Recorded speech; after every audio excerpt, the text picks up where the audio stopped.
teams. Supercuts. We're super into the movement. Yeah, they got it going on. Good morning, Vietnam! Broadcasting live from the Bud Light Studio. I love Arkansas. I love everything here. Give me that thing here. Woo! On your favorite Arkansas sports talk station. Why did that happen in Fayetteville, Arkansas? Dixon Street. It'll get you. Streaming live from Hit that line. .com. You want answers. I want the truth. You can't handle the truth. This is Halftime. Man, that ball got out of here in a hurry. With Phil Elson and Ty Richardson. Phil, you're one of the best baseball announcers in the country, and Ty, you're one of the best up-and-coming young talents in the broadcasting industry. You really do your homework. See ya, D-Mac. Hold on, Matt Ryan. D-Mac not looking back. Touchdown. How about that Heisman, Mark Jones? How do you like it? Wide open again. All right, hold on. It's almost halftime. Welcome into your halftime right in the middle of your week. Phil Elson here along with Ty Richardson on ESPN Arkansas and hitthatline.com. Want to hear from you throughout the show today. So the Cherokee Casino hotline, if you haven't memorized it yet, and for some reason I haven't, I still have to read it off of our texting application, 877-377-6963. Good for a call or a text. I have memorized, as I think some of our listeners have, Ty. You know it's going to go down in about 59 minutes. You know what I'm doing in 59 minutes exactly. Once we come on for the second hour, you know what's happening, right?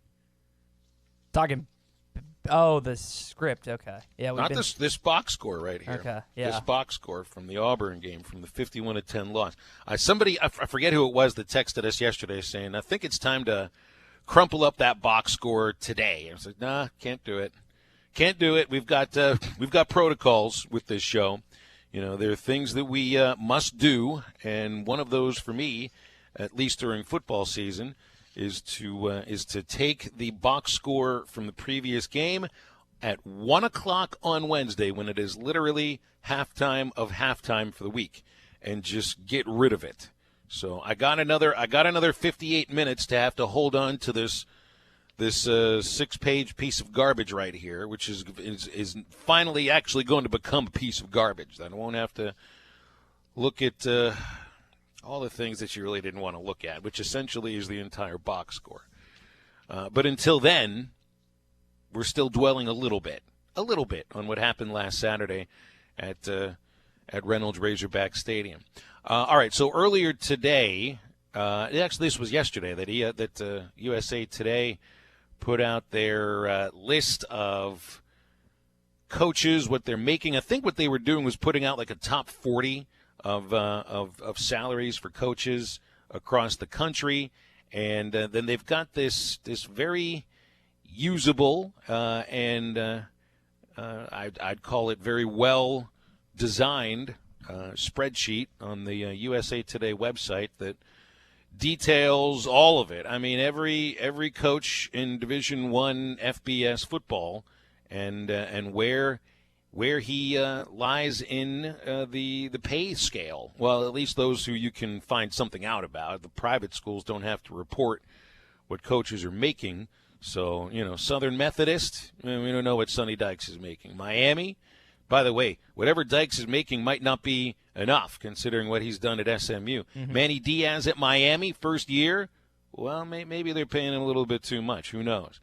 Chad Morris comes in on the list as I scroll down my page here to the 28th highest paid coach in the country. And they actually that ties him with Eddie O at LSU for the pay that they both get from the school. But he ranks just a little bit ahead of Ogeron because of the buyout, in which right now, according to USA Today, the school buyout up until, as of December 1st for Chad Morris is a little bit over $10 million. So, and that places Chad Morris squarely in the middle of SEC coaches for year-to-year salary. And, of course, at the top there's Nick Saban making $8.9, and at the bottom is Joe Moorhead making a little bit over $3 million. So, I say nobody's going to cry for these guys if any of them do lose a job at some point. because it's a ton of money to be making. Is it worth it? I mean, you got to pay a going rate. Any coach that comes into Arkansas is going to be the highest paid employee, the public employee in the state. But it is obviously a little bit difficult to jibe the numbers of pay with the numbers of victories. And I know that other listeners have gone out and done the math for us. Like what Chad Morris is making per day or per victory or maybe even per first down. Obviously, right now, the money is not equaling a lot of victories, and that's what you're looking for. If you're being paid millions of dollars to be a head coach at any level, you're being paid for wins, not just improvement, really, not just feeling good about how you played last week or the week before, even though you lost. You're being paid for wins. Obviously, it hasn't happened yet. W and Wicks text in on the Cherokee Casino hotline asking the question you were just referring to. What's the math? How many millions have you paid Chad Morris with per win? By my math, you want to do flat-out math here on the show? It's easy because there's only been 4 wins, $4 million a year, so $2 million a win per year. I mean, that's what it comes down to. You have 2 wins last year, and so that makes up the $4 million. 4 divided by 2 is 2, and then this year to this point, it's also been 2 wins, and that could change down the stretch. We'll see what happens. It's not going to happen in Tuscaloosa this weekend, but we'll see what happens the rest of the way. So that means if the season ends up like it is, and you don't win another SEC game, or a game for that matter, if you fail to beat Western Kentucky, you will have paid Chad Morris a total in 2 years, $8 million, $2 million a pop. So wow, I wish that really. was. It's tough to jibe with that, Yeah. isn't it? I mean, it really is difficult to jibe with that. And again, I don't fault universities for paying what they have to pay to football coaches. Now, this is the system that you live in. This is the world you live in college sports, and you can't begrudge coaches and their agents for squeezing exactly what they can out of universities. Maybe there could be potentially a sea change in the buyout clauses that really seem to leave some of the universities hamstrung. But hey, if we live in a market society, you're going to make the market rate, and Chad Morris is right there in the middle as far as the market is concerned for being a head coach in the SEC. If you look at the rest of the conference coaches.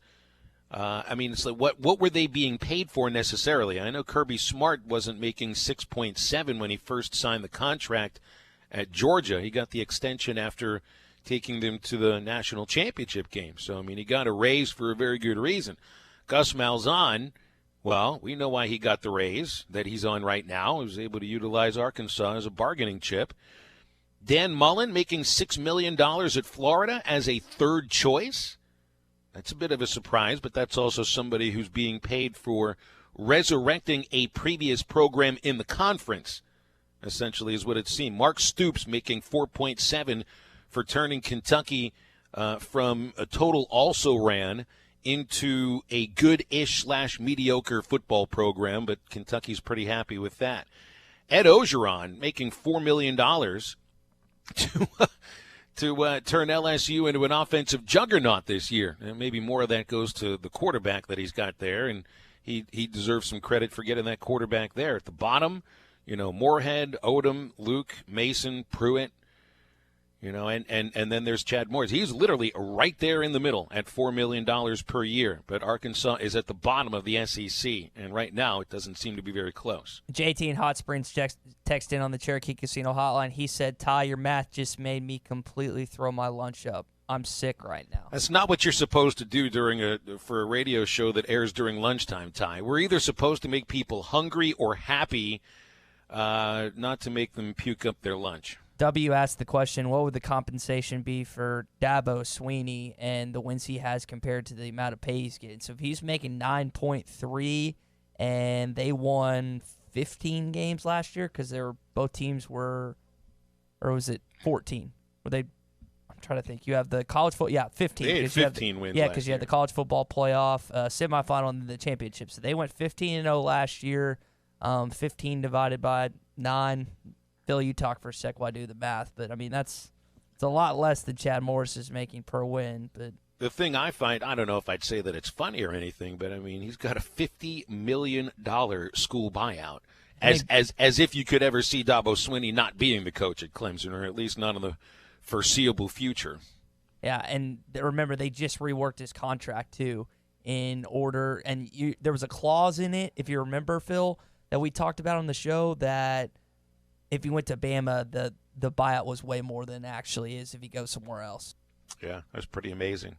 Well, halftime is brought to you by our friends at Breeden RV in Van Buren. It's camping weather right now. Got the year-end clearance sale with great deals on new RVs, travel trailers starting at $99.95, fifth wheel starting under $30,000, and of course, Breeden RV offers all new customers maintenance for life for free. Go to BreedenRV.com for more information. Stay tuned. Halftime continues. A little news from Arkansas athletics, including some football, so we'll be right back. Listening to Halftime with Phil Elson and Ty Richardson. Follow them on Twitter at Phil Elson PXP and at Ty Sports Radio. This is the Morning Rush. This forward-facing hog is the dumbest thing that was ever done in the Jeff Long administration. Yeah. It needs to be eradicated and removed from the logo inventory. This front-facing hog, awful. That is stupid that you would even have an alternate logo when you have the most unique-looking logo in all of sports. Don't miss the Morning Rush. Weekdays from 6 till 9. Only on ESPN 95.3.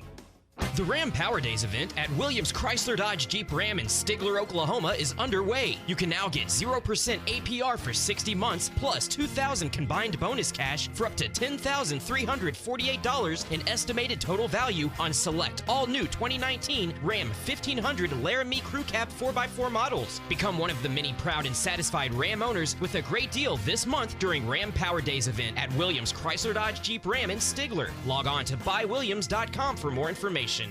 Did someone say, I'm hungry? Visit 906 Cocktail and Cigar Lounge on the Avenue. Try the new panini sandwiches like the chicken pyro or the cubana or the signature 906 wings. Jumbo wings roasted with honey bacon jam. Want some spice? Try the black and blue wings. Experience their salads, flatbreads, coffees and desserts, top shelf wines and liquors, premium beers, world-class cigars, all in an atmosphere that feels less like a lounge and more like a destination. Sample, indulge, escape. 906 Cocktail and Cigar Lounge. Treat your appetite on the Avenue. Metal Mart offers high-quality prefabricated metal buildings, metal roofing, custom trim shops, carports, and more. They strive to be a company where contractors as well as do-it-yourselfers are welcome. Metal Mart assists you in calculating the materials needed to complete your project, all at a rate you can afford. They have locations in Fort Smith, Mayflower, Jonesboro, Pine Bluff, and Little Rock. Or you can find them online at metalmarts.com. Metal Mart, the right material for the right price.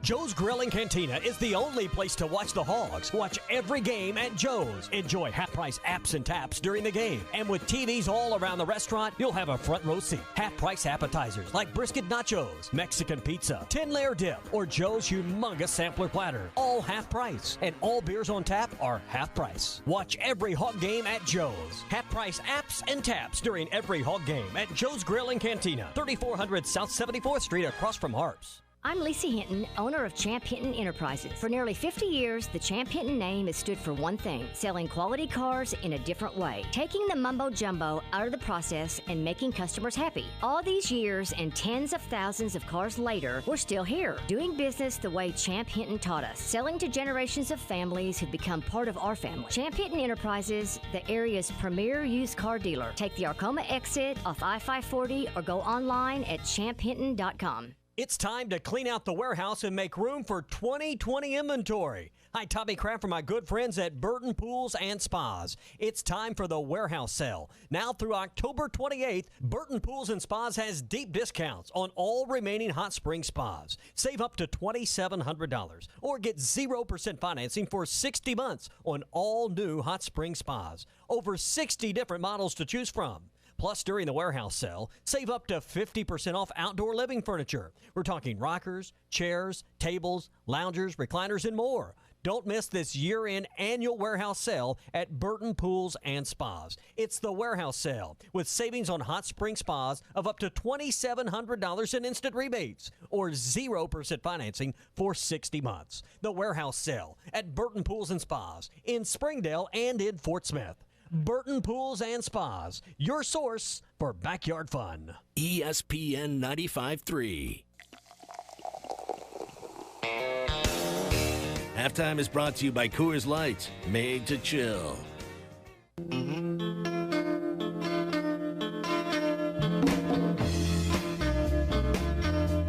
You're listening to Halftime with Phil Elson and Ty Richardson. Starkle on first down, straight ahead, Boyd, lots of room, to the 40, to the 30, it's a foot race, and Boyd's going to the house! Raheem Boyd, 59 yards, touchdown Arkansas! Welcome back to Halftime on ESPN Arkansas and hitthatline.com. Seeing a tweet from our friend Nikki Chabanel from Rivals, who we have on every Tuesday. Chad Morris is speaking on the SEC teleconference, and I guess he was a few minutes ago, says that he's updating the latest on Ben Hicks and Colton Jackson. And Nick Saban says that Arkansas has moved the ball effectively on everyone. Did he watch last week very much? I didn't see Arkansas move the ball effectively very much against the Auburn Tigers. What was it? What was the total offense? Was it the fewest yards? 234. Yeah, that's what it was. 234 yards. That's not 3.4 yards per play. That's not moving the ball effectively. There's no doubt about that. Wouldn't say Arkansas moved the ball effectively against Kentucky either.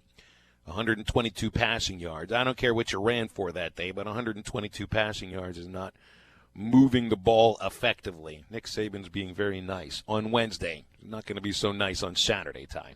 Hey, that's just, there's a respect for coaches regardless if it's a Dabo Swinney or Nick Saban in that echelon, or at this point in time, Nick Saban and Chad Morris, where they fall on the spectrum as well as that goes. But you rarely see a coach, whether they're working in the industry as a current coach or as a broadcaster, criticize and just blast another coach or just call their offense because they don't want to give out bulletin board material. And there's just a level of respect. It's like a coaching fraternity type thing that you see amongst college football coaches and high school and others as well, Phil.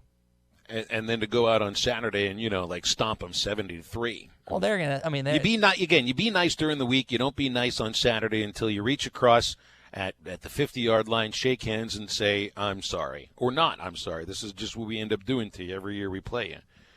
When I first looked at that line, I thought it was Chad Morris saying, we have moved the ball effectively against everybody. And I was hoping that the Arkansas coach was going to be a little bit more truthful, but I guess seeing it from the other coach makes a little bit more sense. We were talking about Chad Morris's contract and making $4 million a year. That generated a phone call from Nick in Glenwood on the Cherokee Casino hotline. Nick, you're up. What's up, man? Hey guys, how are y'all doing? Doing great. I had a question. I was wondering if somebody could figure out the math behind it. Maybe there's an algorithm of how much Chad Morrison is getting paid per first down. Well, okay. I do have the stats printed out here. I don't have last year's stats printed out. I guess that would take a little bit more time. Let's see. Arkansas 149 first downs this season. Do you get does he get credit for the 18 first downs that the opponent gave him thanks to a penalty?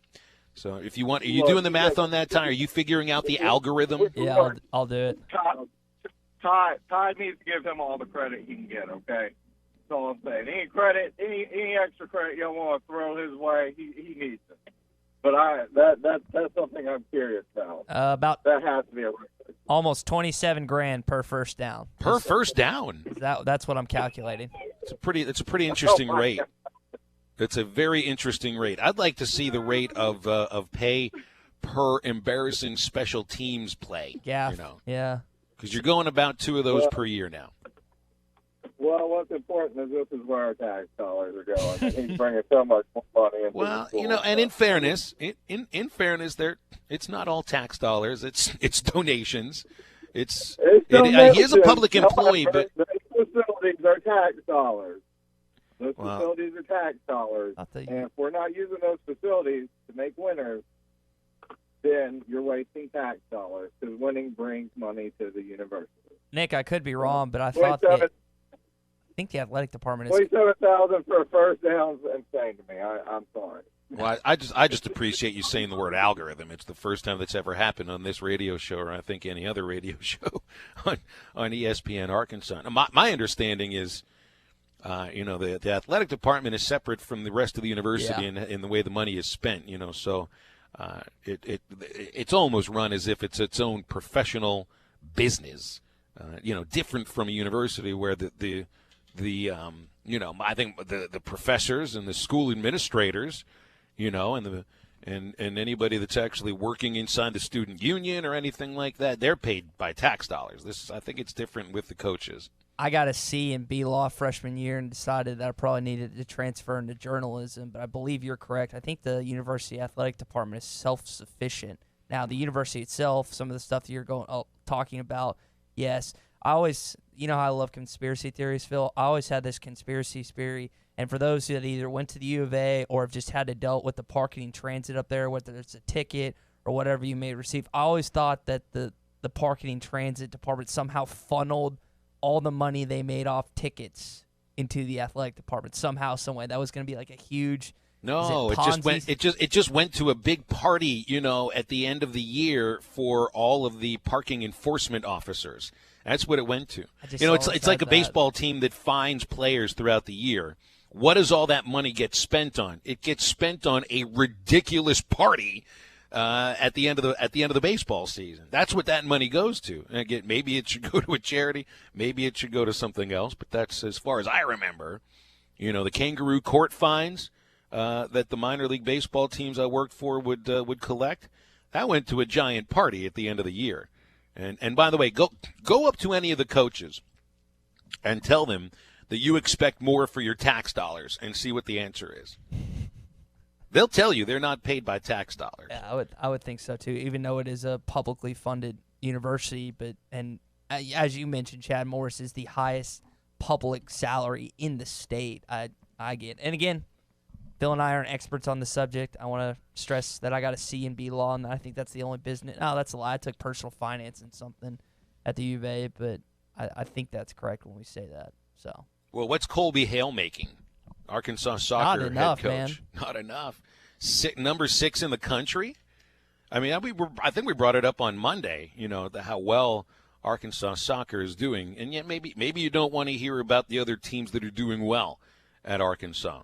Baseball, women's basketball, men's basketball will be fun to watch this year. Track is always good, of course. I mean, this is a script that you hear year after year. You've never heard soccer ranked 6th. You haven't heard since 1996 SEC West Division champions. That's what they clinched by beating Texas A&M last Friday. Get this, Ty. Arkansas soccer has outscored opponents 45-5 this year. They've played 15 games. They've given up 5 goals and are scoring 3 per game. That ranks 3rd in the country.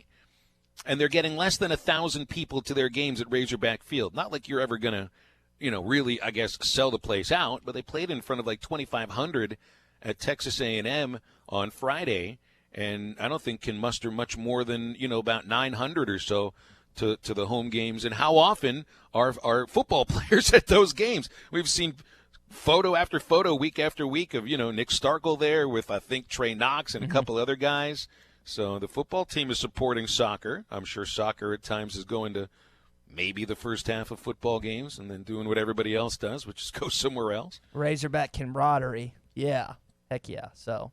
I don't know, Phil. I don't think I ever went to a soccer. I know I did. Well, we played our state championship there at LRCA when I was a senior. I tore my ACL, so I didn't get to participate. But it's a nice field. It's a cool venue, but it's just not that big. I don't know how much they could. I don't know what the capacity actually is, but I know it says they couldn't.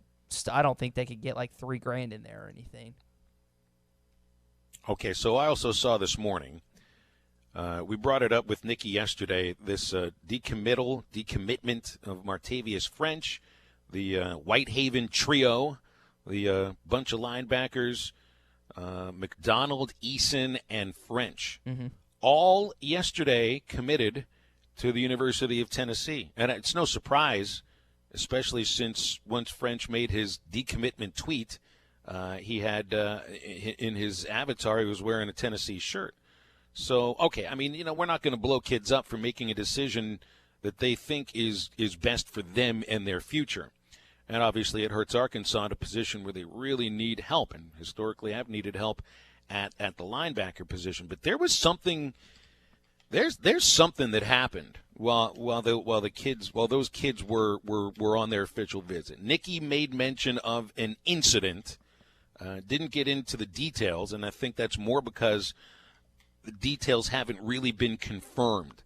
But there's something fishy that went down Saturday during the official visit.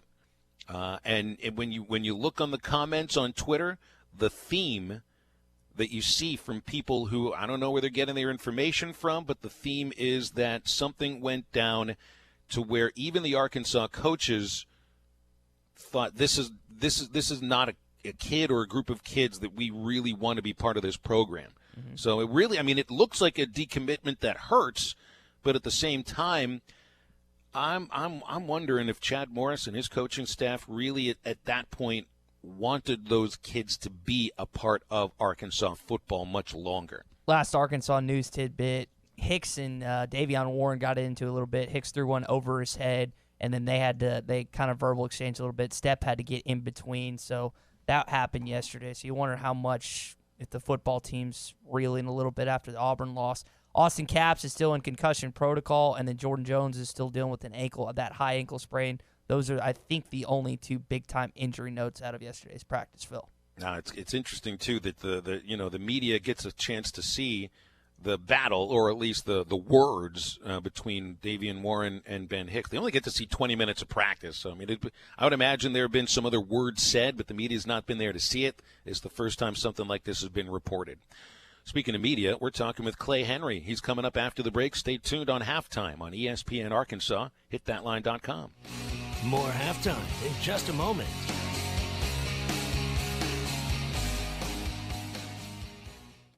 Eagle Crest Golf Course is open, and winter rates are now in effect. Just $35 to enjoy Eagle Crest Golf Course, card included. Winter rates are back, and Eagle Crest is ready for you. Lush zoysia fairways, beautiful bent grass greens, and the best views in the River Valley. Just $35, card included. So get your golf buddies together and head to Eagle Crest Golf Course. Winter rates just $35. Eagle Crest Golf Course, Highway 64, just east of Alma. Do you love crab legs? Then get to the Catfish Kitchen in Van Buren every Tuesday and Saturday night for all-you-can-eat crab legs. Eat all the meaty, delicious crab legs you can hold, plus all the fixin', coleslaw, beans, and the best hush puppies. Plus your drink, dessert, and ice cream are all included. It's only $44.95. That's all-you-can-eat crab legs every Tuesday and Saturday night from 4 till 8 at the Catfish Kitchen, 727 Fayetteville Road, at the top of Logtown Hill, across from the police station in Van Buren. Barley is the soul of Budweiser. That's why we've been working with the same family-owned American farms for more than 50 years to harvest it. The secrets to growing this grain perfectly have been passed down through 3 generations. For them, it's a legacy. And it's why only the best barley and locally sourced ingredients are used to make Budweiser. Budweiser is proudly raised across America. This Bud's from our barley farmers. This Bud's for you. Enjoy responsibly. Budweiser Beer, Anheuser-Busch, St. Louis, Missouri.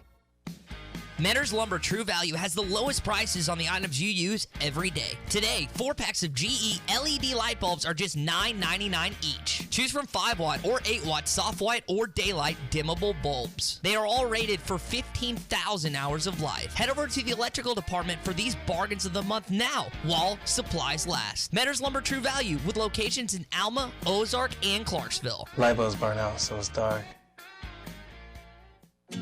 Full-time farmers, hobby farmers, and landowners, your time is important. Make the most out of that time with a brand new Branson tractor from Bush Machine and Tractor in Fort Smith. With tractors from 19 to 105 horsepower, we have a tractor that will fit your needs. Ask Bush Machine and Tractor about their special financing options and free loader rebates. Bush Machine and Tractor in Fort Smith is Arkansas's #1 Branson dealer. Check their inventory at bushtractor.com.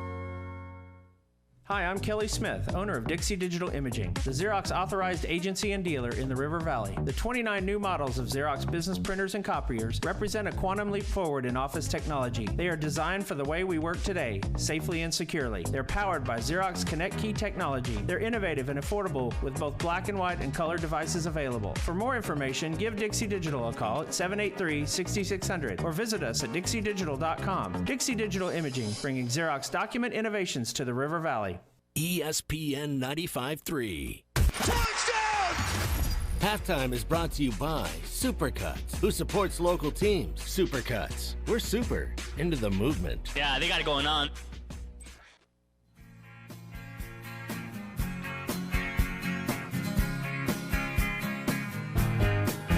You're listening to Halftime with Phil Elson and Ty Richardson. Play fake, gonna throw a fade, left side, knocks at the goal line, complete, touchdown Arkansas!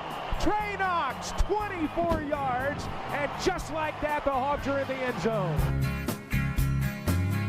Clay Henry joining us on the Cherokee Casino hotline, as he does usually on these this time on a Wednesday. Clay, what's up? How you doing?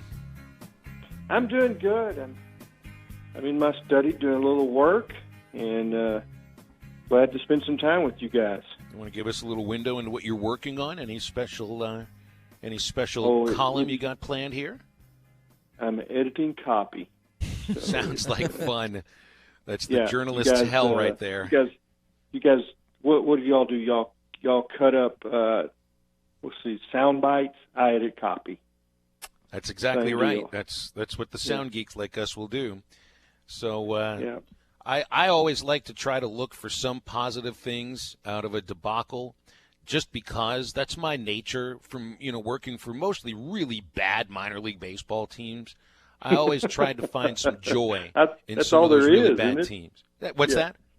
That's all there is, isn't it?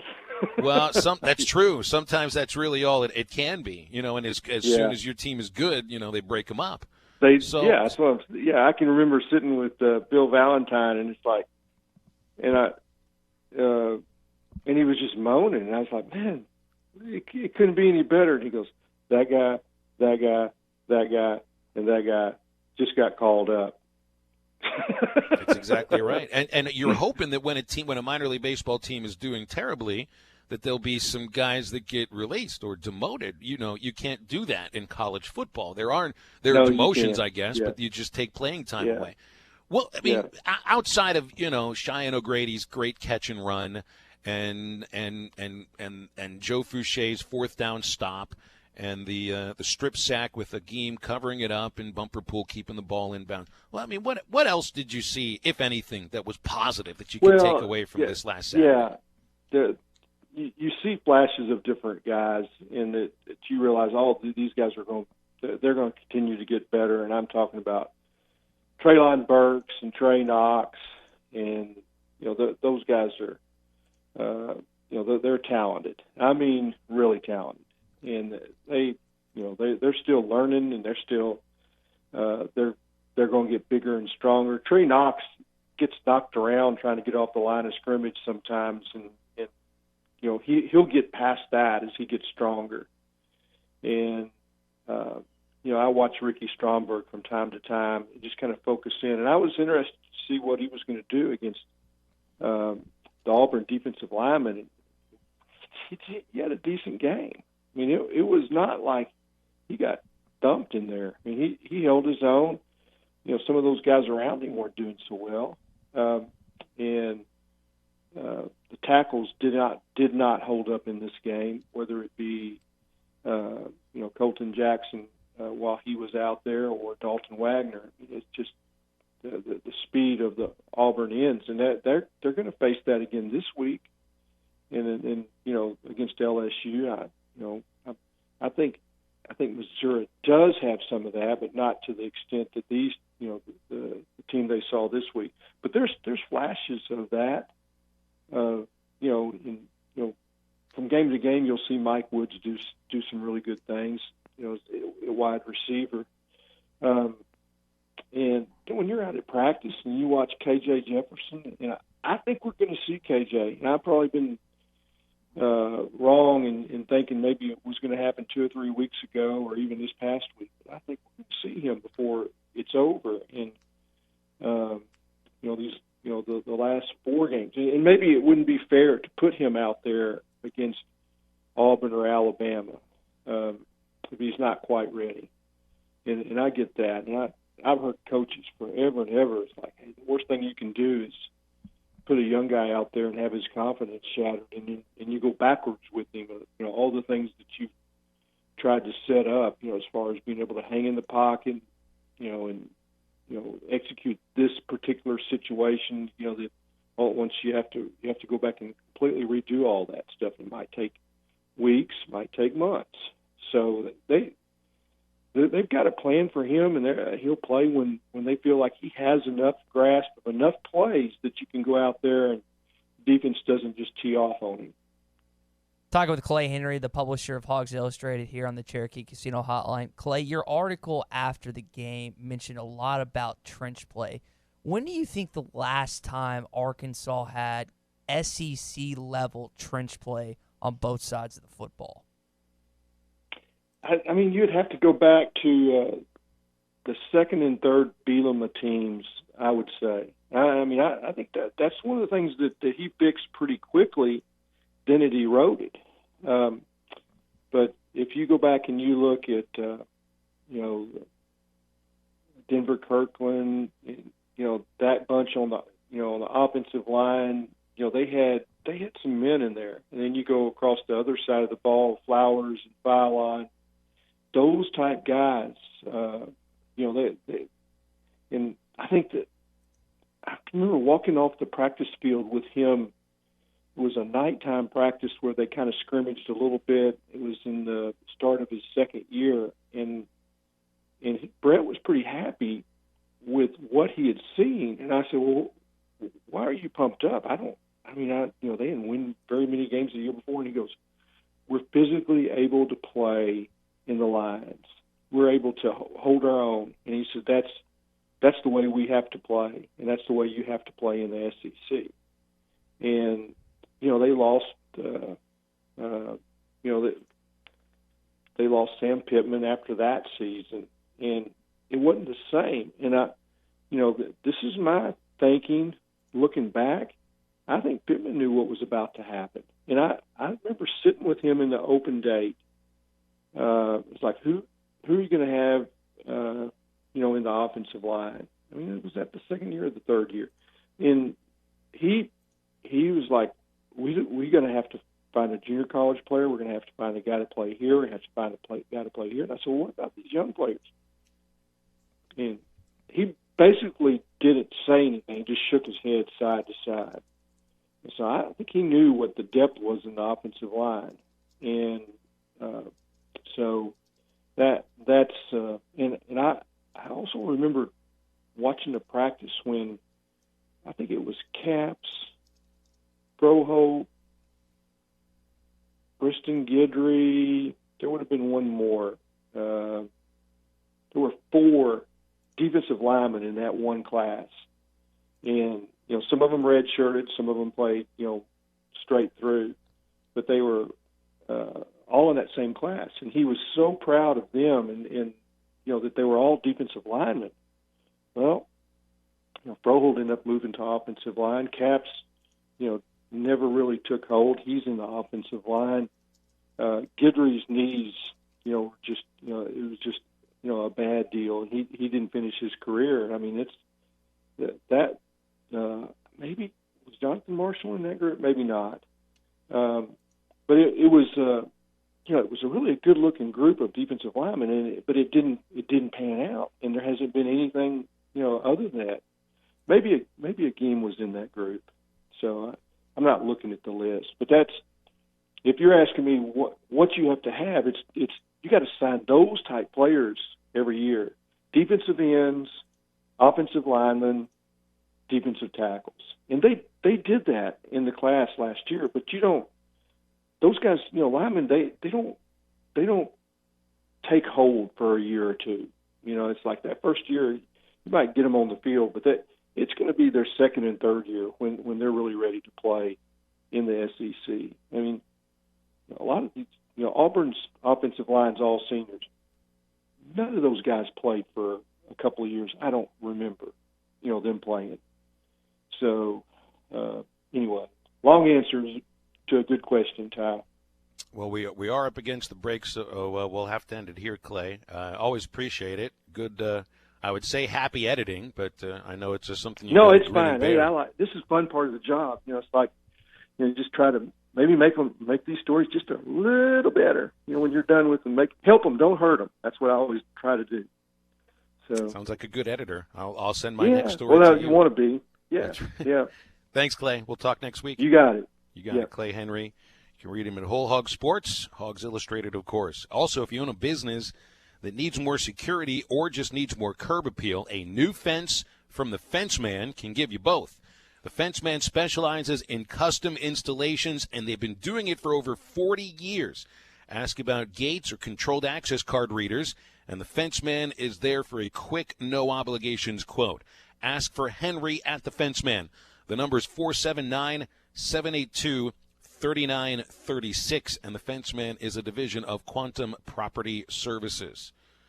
All right, so coming up next on Halftime, Dan Walken had some things to say about some of the worst contracts in college football. Chad Morris is on the list, so stay tuned. We'll talk about that next. Segment or interview? Check out the Halftime Pod at hitthatline.com.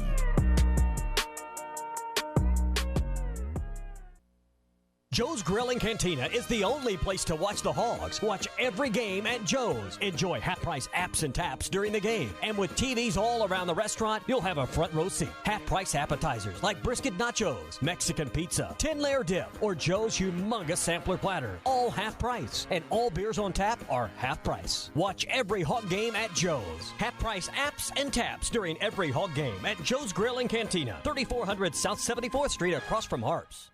Right now, I'm holding a perfectly ice-cold Coors Light. You know how I know it's the perfect temperature? Because the mountain on the can is blue. And also, it's really cold.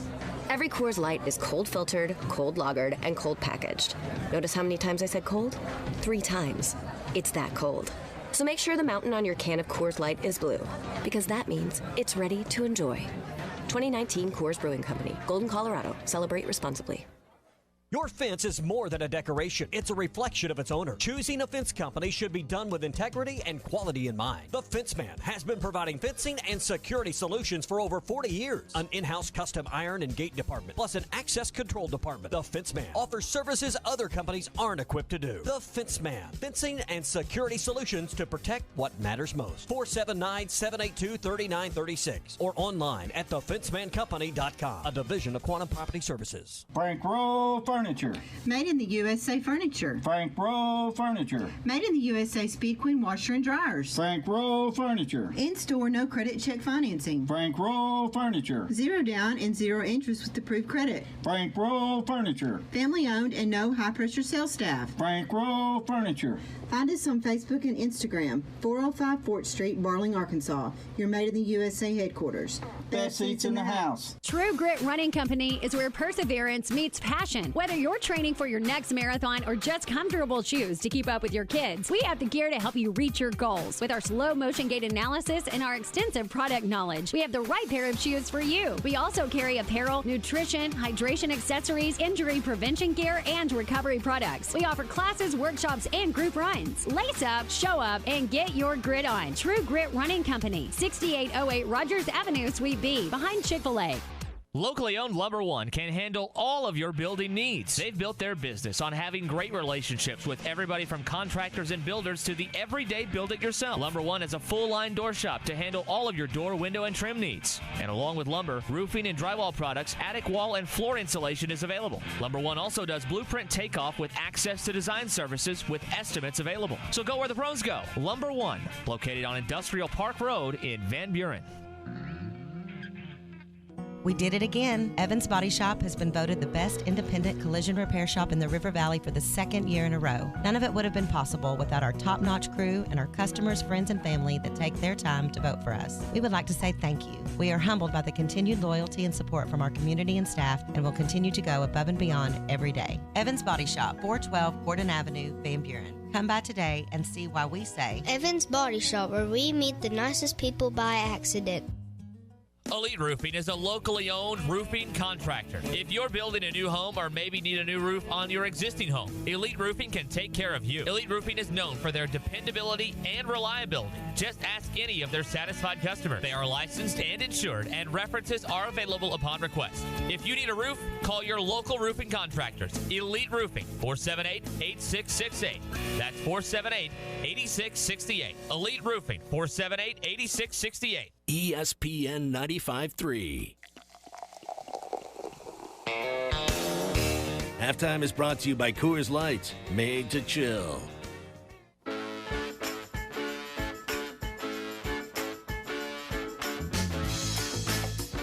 You're listening to Halftime with Phil Elson and Ty Richardson. Football's out. Razorbacks have picked it up. We're headed back the other way.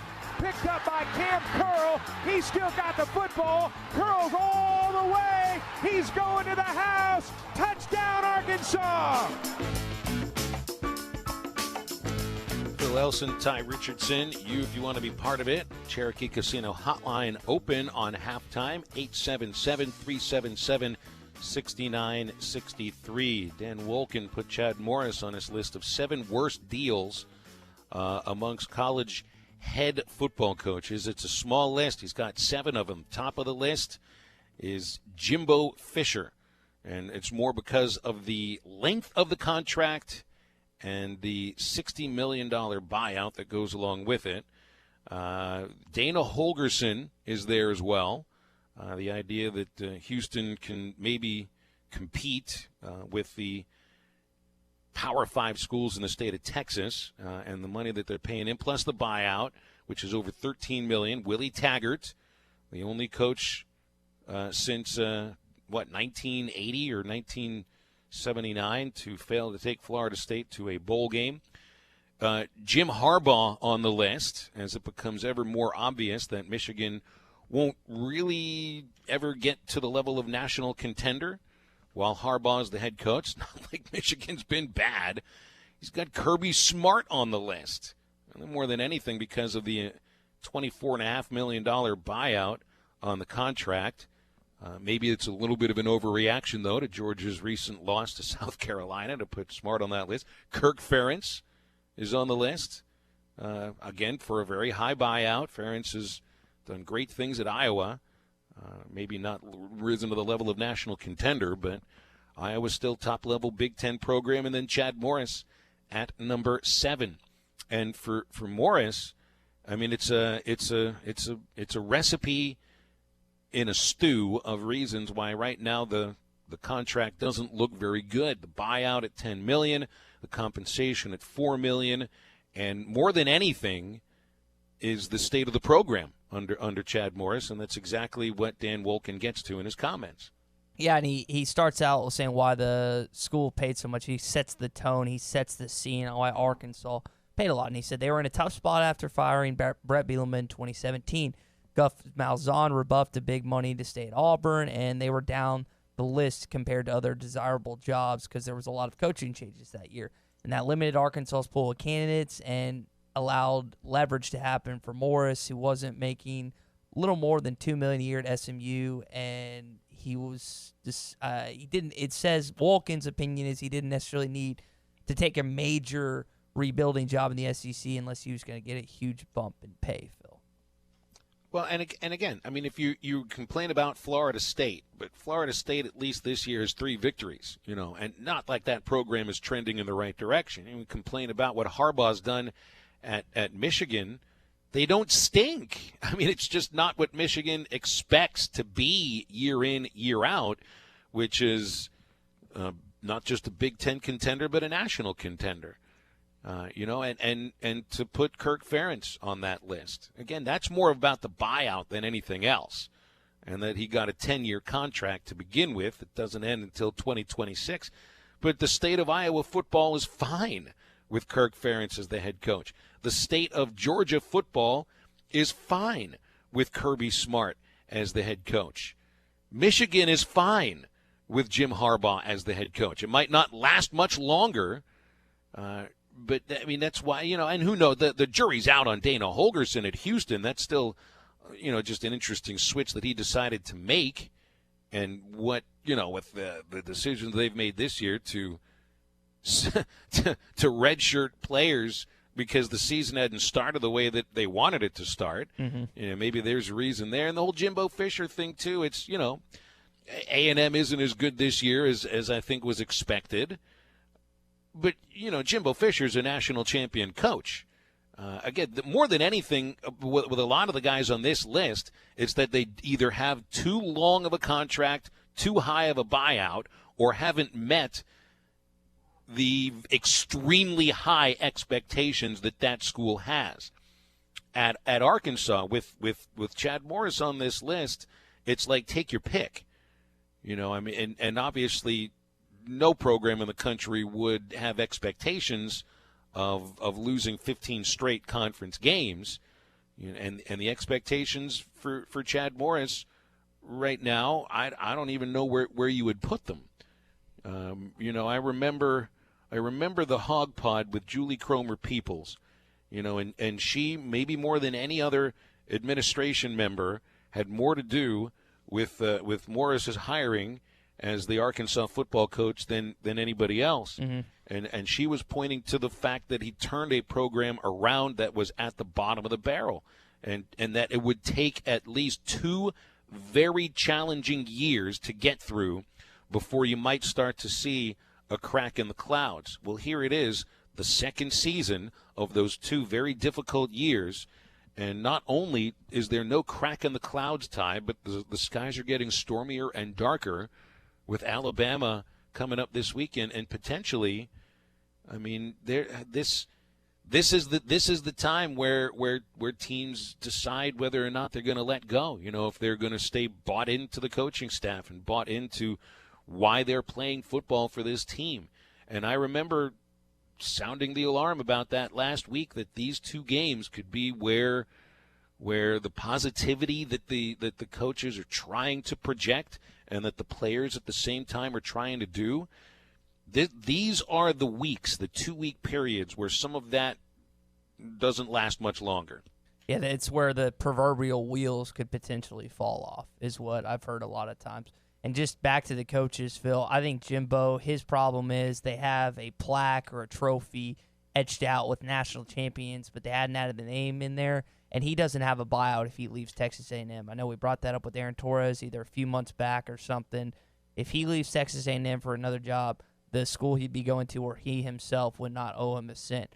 Dana Holgorsen, that was a weird move because West Virginia to Houston felt almost like a lateral movement, and he's had a bad first year, so we'll see if that gets turned around. And that also just felt like he wanted to live in Houston. And he felt like he maxed out, I think, is what happened. Harbaugh's problem is he's a top 5 paid head coach, might even be top 3, and he's not producing the level of results. Still unbeaten Ohio State, hasn't fared that great against Michigan State, doesn't win the big football games. That's his problem. If you're paying someone the big bucks like that, then you got to produce. I was surprised Jeff Brom wasn't on here because he's the 8th highest paid coach in college football, according to USA Today, and Purdue is having a down year. Smart, I don't necessarily agree with him being on this list. Ferentz, I get a little bit because of the contract date and how long it is. I'm kind of with you on that ballpark, but can you really argue with Dan Wolken's points about Chad Morris to this point? No, I don't think. I think it'd be extremely difficult to argue against them. And that's the point.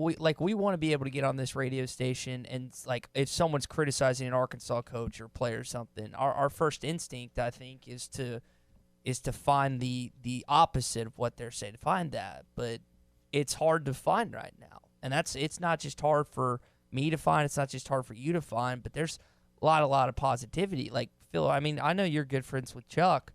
I don't know how he does those post-game interviews, the pre-game interviews, the Razorback reports with positivity. Or even just like tonight on this very station that you're listening to, they'll be on the air with Chad Morris. at the Catfish Hole. I think Ricky Stromberg is supposed to be there. Him and Agim, yeah. And McTelvin Agim. And I'm sure there will be plenty of fans there because they love to eat at the Catfish Hole.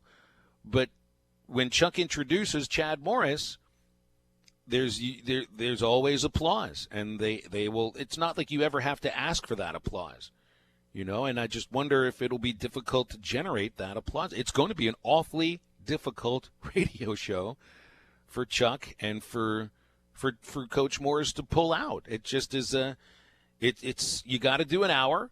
It's sponsored. You can't say no to it. It's part of the reason you're there. You got to preview the best team in the country that you're playing. Put to bed what happened last week, if they even bring it up at all, and try to put your best foot forward, which is difficult to do.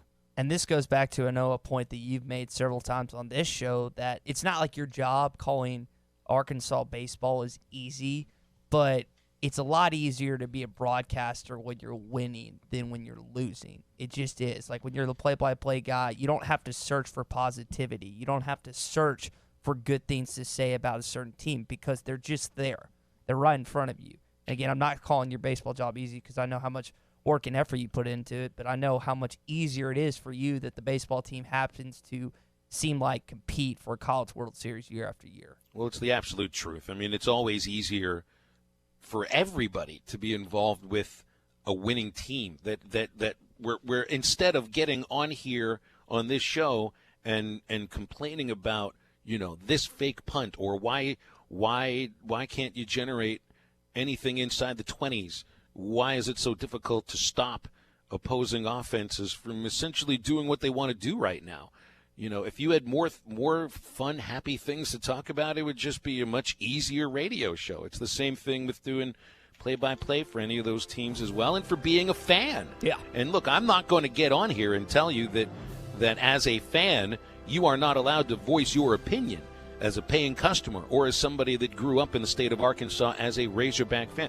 And if anybody felt like letting go of the rope and saying, I give, you won't find me being the person that's going to cheerlead and say you can't give. We don't expect people to be zombies. We don't expect you to just do what you're told. So, yeah, it makes it awfully difficult to stay the course, so to speak, and be faithful as a fan, as a radio broadcaster. We can be faithful that a second hour of halftime is next, so stay tuned. We're ripping up the box score. Great camping weather is just around the corner, so at Breeden RV in Van Buren, we're having our year-end clearance sale right now. Get great deals on new RVs like travel trailers that start at $99.95 and fifth wheels starting under $30,000. Breeden RV is the only dealer that gives our new customers maintenance for life for free. We also have a great selection of pre-camp trailers and RVs to choose from. Now is the time to camp, and now is the time to let Breeden RV in Van Buren show you just how easy it can be. Breeden RV, your home for maintenance for life. Oh, that's an RV. You always get more at Orr. We always put the customer first at Orr Chevrolet in Fort Smith. Since 1924, the Orr family of dealerships has grown based on one simple principle. Give the customer more money for their trades and give them a lower price on their new vehicle. It's a simple concept, really, but one that very few dealers honor anymore. Hey, we know you paid a lot of money for your vehicle, and Orr Chevrolet wants to pay you the maximum amount for it today. Then we'll give you an awesome price on a new Chevrolet. But we're not done giving you more. Included with any new vehicle sold. Orr Chevy will also give you a lifetime powertrain warranty, 2 years of free maintenance, and free car washes for life. So come get a lower price and more money for your trade today at Orr Chevrolet on Auto Park Drive in Fort Smith and 24/7 at OrChevyFS.com. Chevy, find new roads. You always get more at Orr. This time of year is hectic, and we know you have things to do and places to be. Southern Tire Mart can help you get there and save you money on America's most trusted brands like Michelin and BF Goodrich. Take advantage of our $29.95 oil change, which includes a 27-point vehicle inspection. Come see us at Southern Tire Mart just off I-540 at exit 14 in Fort Smith today for quality Michelin and BF Goodrich tires and the best-in-class service. Get where you need to be with Michelin, BF Goodrich, and Southern Tire Mart.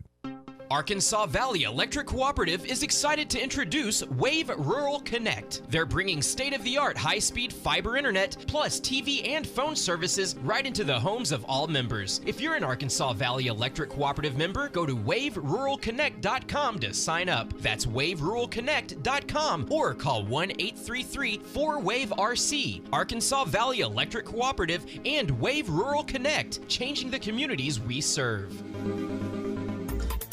ESPN Arkansas weather. Our weather will stay clear and dry tonight. An overnight low will drop down to a chilly low to mid-40s. We'll warm things up a little bit on Wednesday with sunshine. Our high in the low 70s. Now Thursday, a sunny start. We'll see some showers and storms building in throughout the day. Upper 50s to low 60s. I'm Sally Russell with your forecast on ESPN Arkansas. Weather is brought to you by OG&E Weatherization Program for Arkansas customers with homes at least 10 years old. Call 1-800-272-9741 for details or log on at OGE.com. Radio station. KERX, Paris, Fort Smith, from the Bush and Bushlight Studios. This is ESPN 95.3. Halftime is brought to you by Supercuts, who supports local teams. Supercuts. We're super into the movement. Yeah, they got it going on. Good morning, Vietnam! Broadcasting live from the Bud Light Studio. I love Arkansas! I love everything here! Give me that thing here! Woo! On your favorite Arkansas sports talk station. Why did that happen in Fayetteville, Arkansas? Dixon Street. It'll get you. Streaming live from Hit that line. .com. You want answers! I want the truth! You can't handle the truth! This is Halftime. Man, that ball got out of here in a hurry. With Phil Elson and Ty Richardson. Phil, you're one of the best baseball announcers in the country, and Ty, you're one of the best up-and-coming young talents in the broadcasting industry. You really do your homework. See ya, D-Mac. Hold on, Matt Ryan. D-Mac not looking back. Touchdown. How about that Heisman, Mark Jones? How do you like it? Wide open again. All right, hold on. It's almost halftime. All right, I promised it. This is the moment. This is the box score from Arkansas's 51-10 Big loss time. to Auburn. I printed out, what do I have here? 6 pages. I got the drives. I got the defensive stats. I've got the final individual statistics, the scoring plays, and the team stats. I noted them up. I used it for Hog Reaction with Tommy Kraft on Saturday. Had it in front of me for the first 2.5 shows this week, and now I get to do this. All right, so that means no more Auburn game. We're past it, right? So what happened Saturday against Alabama? Can I crumple that box score up too right now? Oh, it hasn't been printed yet, unfortunately. So we'll see what happens. 6 o'clock kick against the Crimson Tide on Saturday. You know, it's funny, Todd, because I remember, I don't know if this was a change my mind or a 3 up, 3 down, but I remember at the start of the football season saying that one thing that Alabama, it was FOMO. It was a FOMO. That Alabama had FOMO on a backup quarterback. For the last 2 years, they've gotten saved by a backup quarterback at a pretty important time. I mean, Tua steps into relief in the second half of the championship game and throws the famous touchdown. Mm-hmm. And then last year in the SEC championship game, Tua gets hurt. Jalen Hurts comes in, saves the day. Alabama wins another SEC title. So, I mean, they're putting their best foot forward with Mac Jones, a 4-star prospect. His teammates are saying he can throw the hell out of the ball. Those are words coming right out of his teammates' mouths. But you rest assured that if this was any other team that Alabama was playing, they'd have to be a little bit nervous about putting a completely unproven quarterback into a league game.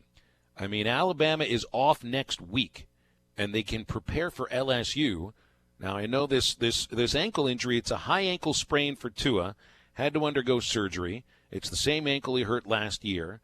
This is a problem for him. I think it may end up being a problem for him moving forward at the next level, but he still might be healthy and ready to go, or at least at the point where he can hang in the pocket and throw passes to all those great receivers.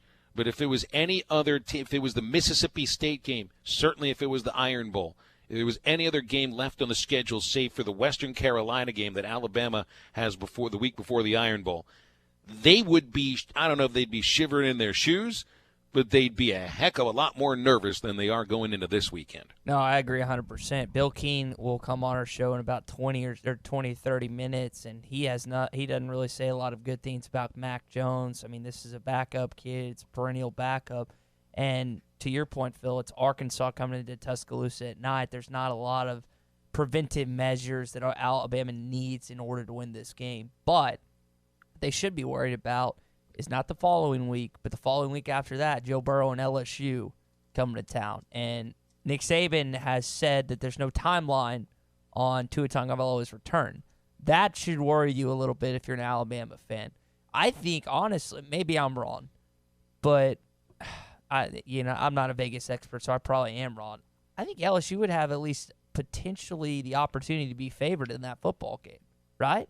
With Mac Jones as a starter. Now, again, I don't know Vegas. It's in Tuscaloosa. That's the only thing. It is, and maybe Mac Jones could be like an A.J. McCarron type where he just manages them to a win, which they had McCarron and McElroy to some extent do that for all those years. But I don't know.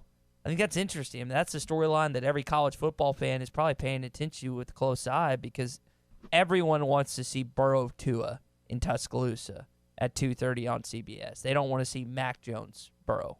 It's just, it doesn't draw the same storylines. Do they want to see Mac Jones v. Ben Hicks? No. Probably not. And most college football fans would do a double take on the second quarterback. You listen to like, who? Ben Hicks? Who? So, no, it's just, and it was fun when you saw Tyler Wilson and Ryan Mallett take it on LSU and Alabama, even Brandon Allen to some extent.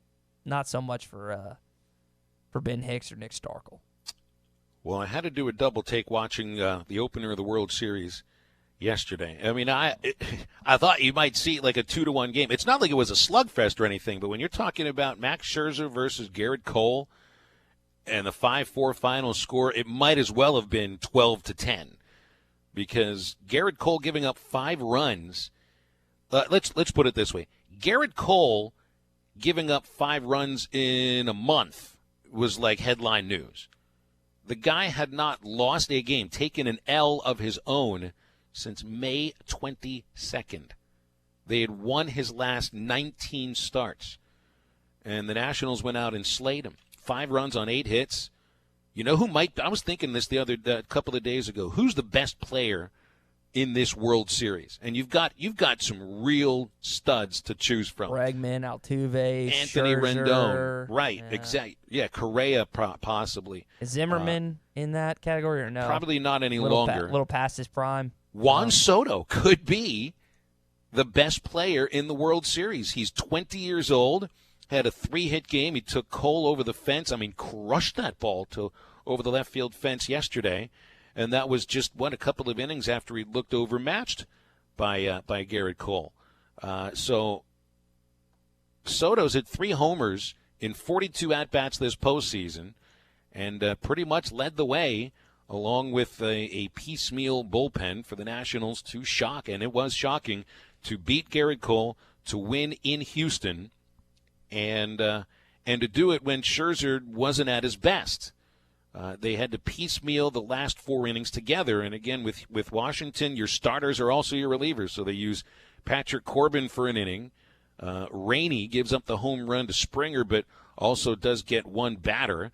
And then they piece together the last 2 2/3 with Daniel Hudson and Sean Doolittle. So does that mean that Washington has taken an edge in the series because they're up 1-0? Not necessarily. You got Justin Verlander on the bump today. And Verlander, while he got knocked around in his last start against the Yankees, he's got regular rest. He can get out there and have himself, I think, a pretty darn good game. So the Nationals will be throwing Steven Strasburg. So I'd still give the edge to the Astros and Verlander, but I'll say this: there is something about Washington. This is a team that is making contact. They've got a lineup right now that can play with a Houston lineup that is struggling. Alex Bregman is not hitting in the postseason. I think he's hitting in the 120s. Carlos Correa is not hitting in the postseason. I think his batting average and OPS are extremely low. They're striking out a ton. So, I mean, that goes along with, it's a deep lineup. There are other batters that can lead the way for Houston, but they need them to be up at the right time. And I think we're looking at Altuve. Altuve is known for that, the walk-off homer that clinched the ALCS. He hasn't had the best postseason either. So Houston, again, going up against a great pitching staff right now, those bats are going to need to not just heat up, but show up. Otherwise, it could end up being a pretty quick World Series. Drew in Northwest Arkansas texted in on the Cherokee Casino hotline. He said Washington being in this series and being Garrett Cole proves how much of a cancer Bryce Harper was in that clubhouse. Phil, I want your take on that, man. I mean, here's a guy that was on the Nationals last year. Phillies don't make the playoffs. He's getting all that money, doesn't have his best year. What do you think about them finally getting to a World Series without the former number one pick? Well, I mean, first of all, you get a guy like Soto that has a great year after that. And look, Harper is a great player. I don't think he's worth what the Phillies are paying him and the length of the contract more than anything else. I do think Bryce Harper is an overrated baseball player. And I also think that there's so much focus on him, and he garners that attention by the way he plays, the way that he portrays himself. I wonder, look, the Nationals had good teams while he was there. They just never got to the World Series. So is it a coincidence? I don't think so. I think that there's something to be said about a little bit of addition by subtraction, but then again, they also did add a guy like Patrick Corbin to the pitching staff. So it's not as easy as just saying they don't have him any longer and they're better without him. But they are in the World Series without him, and they're 3 wins away from winning the whole damn thing.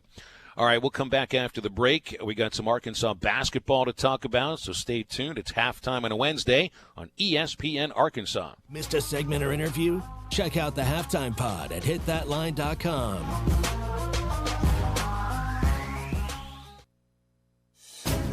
This is the Morning Rush. This forward-facing hog is the dumbest thing that was ever done in the Jeff Long administration. Yeah. It needs to be eradicated and removed from the logo inventory. This front-facing hog, awful. That is stupid that you would even have an alternate logo when you have the most unique-looking logo in all of sports. Don't miss the Morning Rush. Weekdays from 6 till 9. Only on ESPN 95.3. When was the last time you looked forward to seeing the dentist? Well, if it's been a while or you haven't had the best of experience with dentistry, meet Marcy Van Ash McKinney Family Dentistry. They take care of it all. Crowns, bonding, dentures, bleaching, and cosmetic dentistry. They even offer oral consciousness sedation available for your comfort. That's Marcy Van Ash McKinney Family Dentistry at 807 South 21st. Call for an appointment today, 494-7600. That's 494-7600. You always get more at Orr. We always put the customer first at Orr Chevrolet in Fort Smith. Since 1924, the Orr family of dealerships has grown based on one simple principle. Give the customer more money for their trades and give them a lower price on their new vehicle. It's a simple concept, really, but one that very few dealers honor anymore. Hey, we know you paid a lot of money for your vehicle, and Orr Chevrolet wants to pay you the maximum amount for it today. Then we'll give you an awesome price on a new Chevrolet. But we're not done giving you more. Included with any new vehicle sold. Orr Chevy will also give you a lifetime powertrain warranty, 2 years of free maintenance, and free car washes for life. So come get a lower price and more money for your trade today at Orr Chevrolet on Auto Park Drive in Fort Smith and 24/7 at OrChevyFS.com. Chevy, find new roads. You always get more at Orr. The best TV experience in the nation is available locally with personal service from WOW World of Wireless, your neighborhood professional Dish authorized retailer. Dish has the Hopper 3, the most advanced DVR, and delivers a premium viewing experience. Tired of running out of DVR space? With the Hopper 3, you can record up to 2,000 hours of your favorite programming and watch your very own favorite channels and DVR recording anywhere you go on your phone or tablet. Call now, WOW World of Wireless at 877-305-DISH. That's 877-305-3474 for more details. Or stop by our location at the corner of Phoenix and Rogers Avenue in Fort Smith, or visit us online at shopwownow.com. Get the Hopper 3 today by calling WOW World of Wireless at 877-305-DISH. That's 877-305-3474. Or online at shopwownow.com. Monthly equipment fees and other restrictions apply. Recording hours vary. 2,000 hours based on SD programming. Remote viewing requires internet connection and compatible mobile device. Every day, vegetables are ripped from the earth, sliced, diced, even something called julienne. But for just $5 a day, you can help. Get 2 Hardee's Original Roast Beef Sandwiches for just $5. Slow-cooked beef, hand-dipped in rich au jus, each prepared without harming a single vegetable. So come to Hardee's, get 2 Original Roast Beef Sandwiches, and save the veggies. Hardee's, because it tastes better. Available for a limited time after regular breakfast hours at participating restaurants. Tax not included. Price and participation may vary. With over 40 years combined experience, the team at the law offices of Craig L. Cook understand the definition of work. Real work. Working for you. Whether you've been injured in an auto accident, on the job, a victim of nursing home negligence, or need help navigating bankruptcy, Social Security, wills, trusts, estates, or family law issues, Craig Cook will go to work for you. Call us today, 479-783-8000. The law offices of Craig L. Cook, with locations in Arkansas and Oklahoma. We work for working people. ESPN 95.3. Halftime is brought to you by Coors Light, made to chill.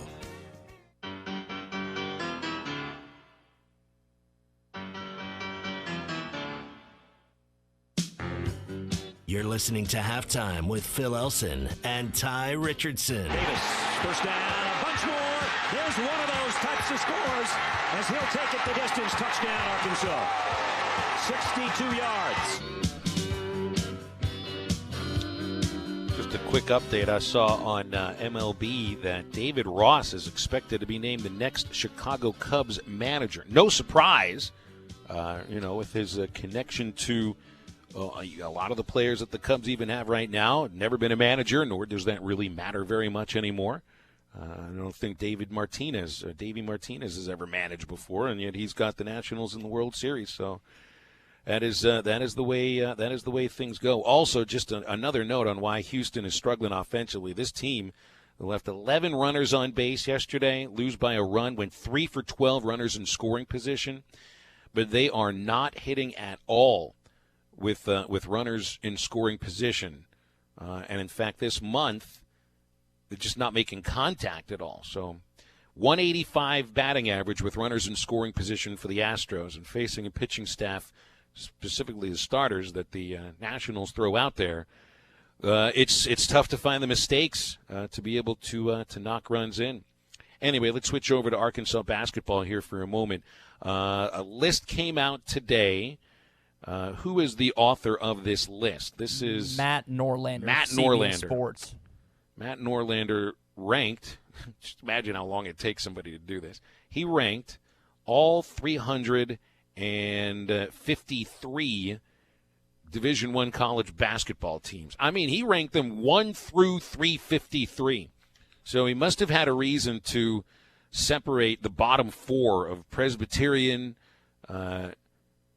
I think that's Maryland Eastern Shore, UMES. I think that is Maryland Eastern Shore. Don't look at me. I have no Alabama idea. State and Mississippi Valley State. I mean, how much thought do you think a guy puts into separating numbers 350 through 353? I would anticipate not a lot of time was spent on that, Phil. He probably spends a little bit more time on separating, 100 from 103, right? He's got Central Florida listed at 100.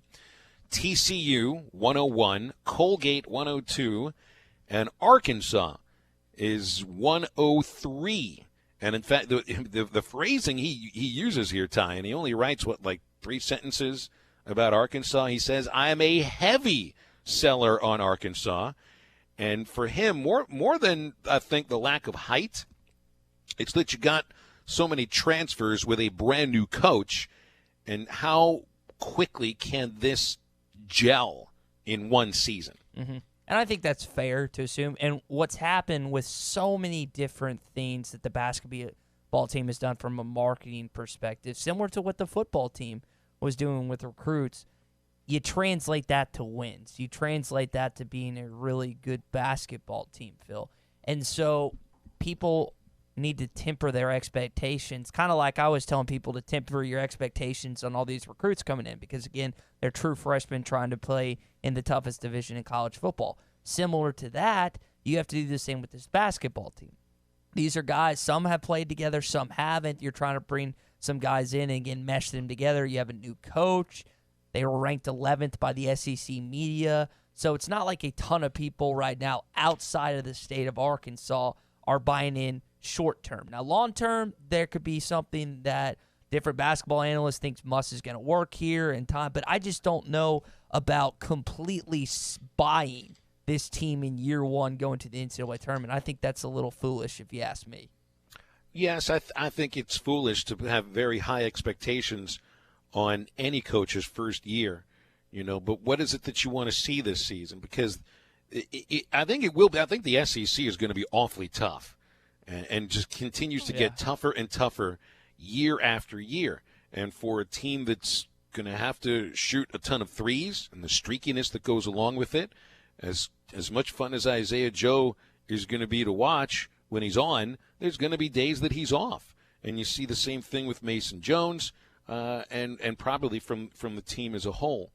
And it's been so much fun to see how Eric Musselman is communicating with the fan base and how he uses Twitter and the photos that he's taking with these recruits, and just that he just seems to be a lot of fun, and you got to be able during the rough season that might be ahead to keep that best face on top of it, and it's awfully difficult. Like I felt like Chad Morris and his coaching staff was able to do that for most of last year, up until the last two games where the team let go of the rope, and you saw a lot of players leave, but you had this good incoming recruiting class, and thoughts were that there'd be some sunshine right around the corner. Right now, it's pretty tough to find that sunshine. Let's say that next basketball season is tougher than expected. I mean, the media's got Arkansas ranked 11th out of 14. Which they typically outdo expectations when it comes to SEC media, but that was under Mike Anderson. We'll see how Eric Musselman handles that, because if you look to what Nevada was last year, I think they started out in the season ranked top 15, and then they get knocked out by Florida at the NCAA tournament. How does he as a coach handle no one thinking they're going to be good? Is he flourish under those expectations? And what happens if he gets Arkansas back to a point where they're top 3, top 4 in the SEC? Does he thrive or does he flounder in those expectations? We got a couple years to figure that out. But year one, you just got to be competitive in certain games, and especially when Kentucky comes into town Saturday in January, Phil. People want that game to be hype, and people want that game to be competitive, Phil. And as a head coach, Eric Musselman has never experienced a bad season. I think maybe the year he was an assistant at LSU wasn't great under Johnny Jones. But in the 4 years at Nevada, they never won fewer than 24 games. Made it to the NCAA tournament the last 3 years and were regular season champions. So to go from there, I mean, winning 24 games at Arkansas this next season seems like it could be a very tall order. So, and look, he does seem like somebody that can be optimistic and realistic at the same time. So I think it's going to be awfully interesting to see how Musselman projects that at the same time throughout this year, because 24 wins is not. I'd be very surprised if 24 wins happen.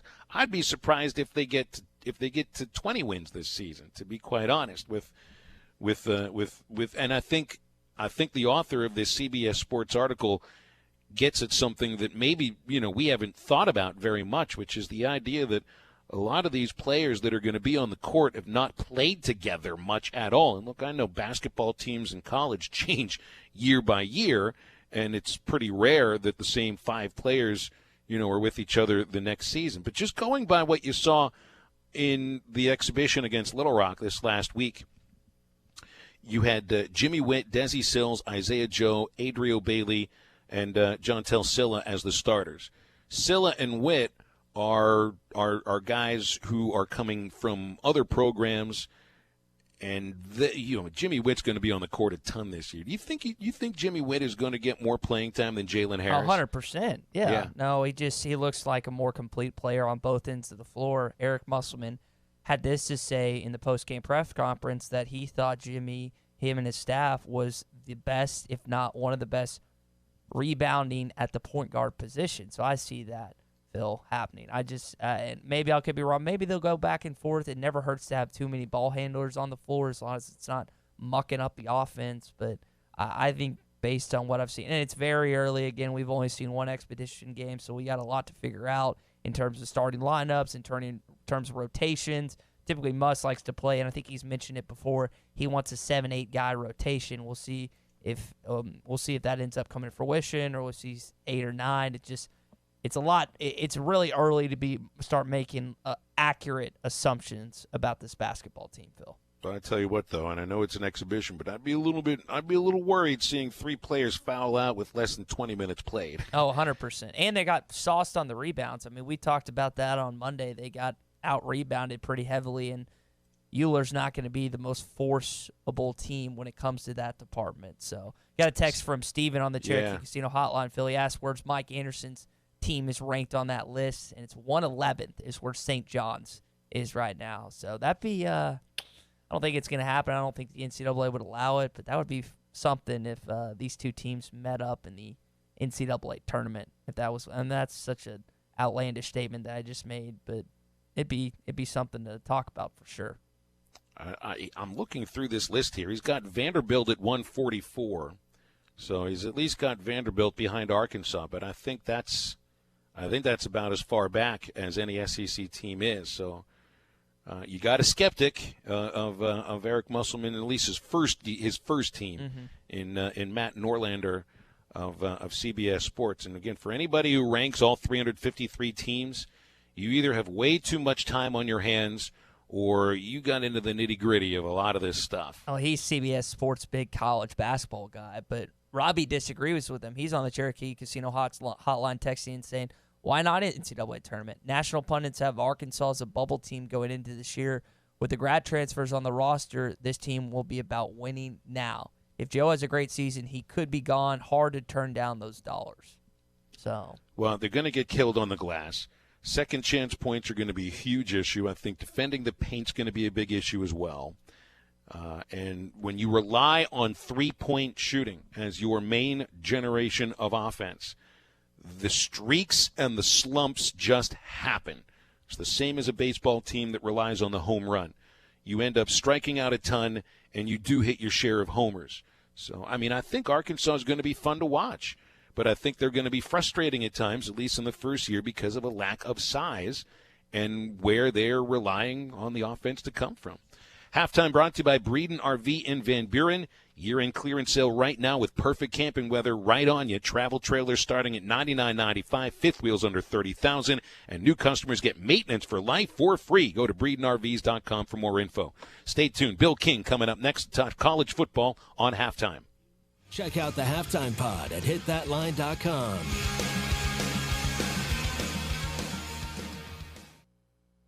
Right now at Randall Ford, get 0% for 72 months on a new 2019 Ford F-150 LXT, plus $1,000 special retail bonus cash. But that's not all. How about up to $13,000 off MSRP? Or how about only $299 a month? That's it. Just $299 a month for a brand new 2019 Ford EcoSport, only from Randall Ford, America's 4th oldest Ford dealer. Stop in today. Randall Ford, 5500 Rogers, or online at randallford.com. Home of the lowest price guarantee. I bet you're ready to finish that warm weather renovation. Whether you are a do-it-yourself remodeler or a full-time contractor, the paint store in Van Buren is friendly and special orders are no bother. Sue and Vicky, with over 30 years of experience, welcomes all your painting questions and will help you feel confident in your choices of colors from Richards Paint. The paint store is at 1414 Fayetteville Road in Van Buren. Come see them or check them out on Facebook today. This time of year is hectic, and we know you have things to do and places to be. Southern Tire Mart can help you get there and save you money on America's most trusted brands like Michelin and BF Goodrich. Take advantage of our $29.95 oil change, which includes a 27-point vehicle inspection. Come see us at Southern Tire Mart just off I-540 at exit 14 in Fort Smith today for quality Michelin and BF Goodrich tires and the best-in-class service. Get where you need to be with Michelin, BF Goodrich, and Southern Tire Mart. Do you hear that Coors Light being poured? It's the perfect temperature. How can I tell just based on the sound? I can't. But I can see that the mountain on the can is blue. And when the mountain is blue, your Coors Light is perfectly cold. Coors Light is cold lagered for a crisper taste, cold filtered for brightness and clarity, and cold packaged for peak refreshment. Doesn't that sound good?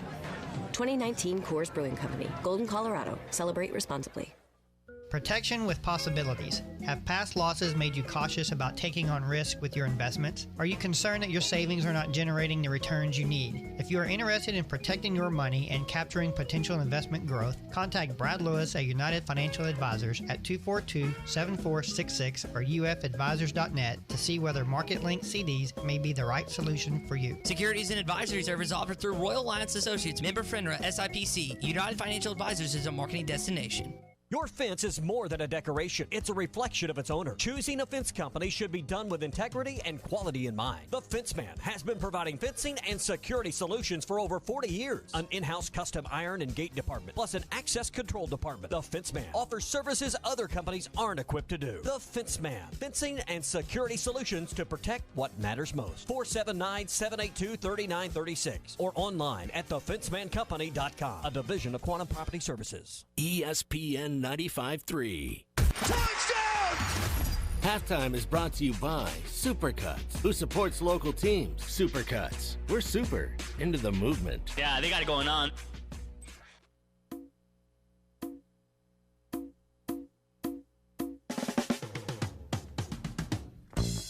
You're listening to Halftime with Phil Elson and Ty Richardson. Back to pass, Grovey. Quarterback draw. He's got a hole. He may go. He's at the 5. Touchdown, Arkansas. Bill King joining us from Nashville Sports Radio. Always appreciate to talk with the king of college football talk. He's on the Cherokee Casino hotline now. Bill, how's your week going? Hey, guys. I'm doing good.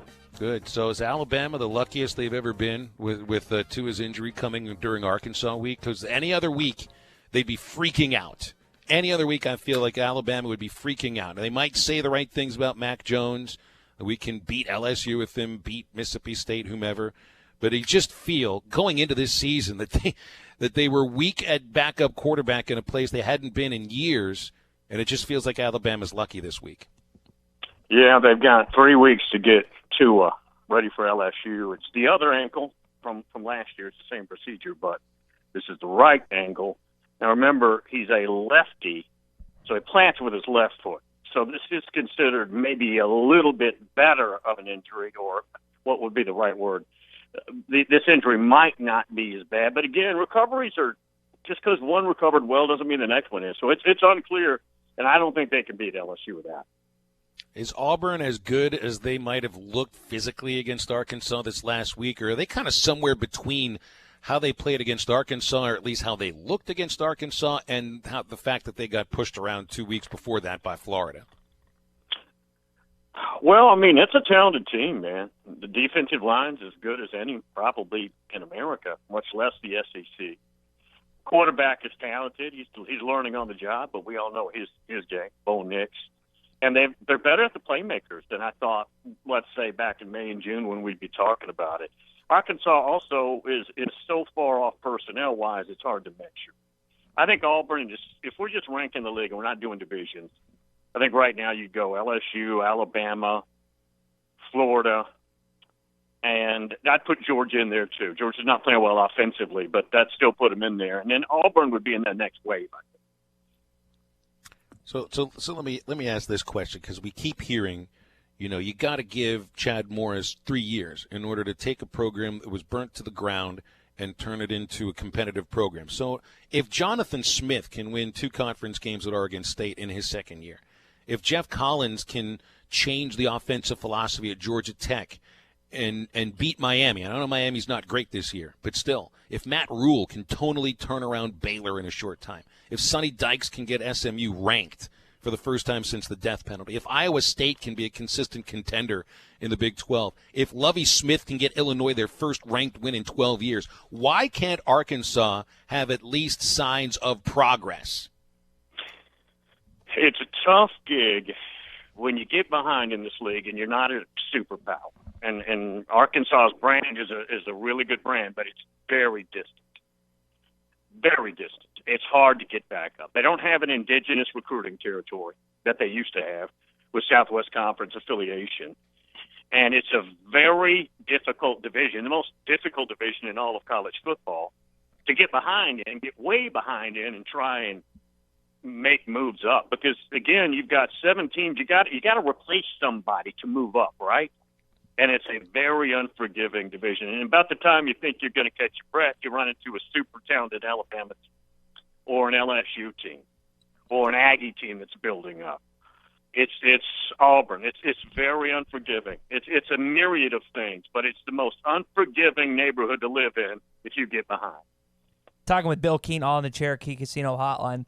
Bill, one of the craziest things that I think has happened in college football this year is the transition seems seamless at Ohio State. Ryan Day has taken over from Urban Meyer and not missed a beat. Now, we saw this with Lincoln Riley taking over for Bob Stoops, but I think you, me, and so many others thought that was an anomaly. And I know he hasn't won a national championship yet, but 2 Heisman Trophy winners, they're on track to get back to the college football playoff once again. Are you surprised at how the transition has just been so seamless at Ohio State for Meyer today? Here's what I didn't think we'd see so early. Justin Fields is a phenomenal talent, but he's raw. He's got 18 starts in his whole life prior to getting to college. It's not a lot. Very few, but a phenomenal talent and a passing and running talent, big time. And he's 6'3", 230. I just thought it would take a little longer to transition to look like he's looking. I thought he would look like this, but not early in year one. He looked this good in game one. So give them credit. The other thing Ryan Day's done better, and I'm not saying he's better than Urban Meyer. Urban Meyer's one of the best college coaches ever. But Urban Meyer kind of got into that lazy routine we see lots of coaches do where they've got their buddies and they don't want to make changes. Schiano and a couple of other staff members. Now, Alex Wrench left. But that defense last year wasn't very good. Most of the, I think they were 72nd in total defense. So now number 2. And the hires he's made and the things he's done with that defense, he's an offensive guy, has been remarkable too. That's the most balanced team. Now we'll see if this holds up. But as of today, I think that's the most balanced team in America. Hey, you mentioned the defense. Chase Young looks like the best player in college football. He's probably going to go number 1 overall if he keeps this up. And, yeah, they just look ferocious on other sides of the ball, on both sides of the ball. Bill, let's stay within the Big Ten and let's go to the opposite of Ohio State, which is Michigan. We were talking about coaches' salaries when we opened up the program, and Jim Harbaugh's name came up a little bit along with Chad Morris, who people think have been a couple of the more disappointing contracts in college football this year. If they lose to Notre Dame, Michigan State, and Ohio State, do you think there's grounds for Michigan to part ways with Harbaugh, or do you think it's a point where he's continue to be there as long as he wants to be there? Yeah, they're not going to do anything to him. Yeah, even under that scenario. Now, people are going to be violently mad, and Twitter's going to go nuts, and message boards and all that, but they're not going to fire him. Now, would that maybe quietly, and he's refuted this report about sniffing around the NFL again, which I kind of believe him, but would that maybe force him to get out ahead of it? Because, I mean, eventually they'd have to do something, but it wouldn't be this year. Maybe another year like that, they would probably have a talk with him, let him play like it's his idea and he's moving on and maybe going to the NFL. But no, they're not going to hold a press conference to say, we have just unhired Jim Harbaugh this year under any circumstance. Let me ask about Auburn LSU this week, because now, I mean, it seems that things will sort of, I don't know, fall into place is the right idea, but over the next few weeks, I mean, you've got the really big SEC regular season games, Auburn LSU this week, Georgia, Florida, the week after that, and then, of course, Alabama, LSU in 3 weeks.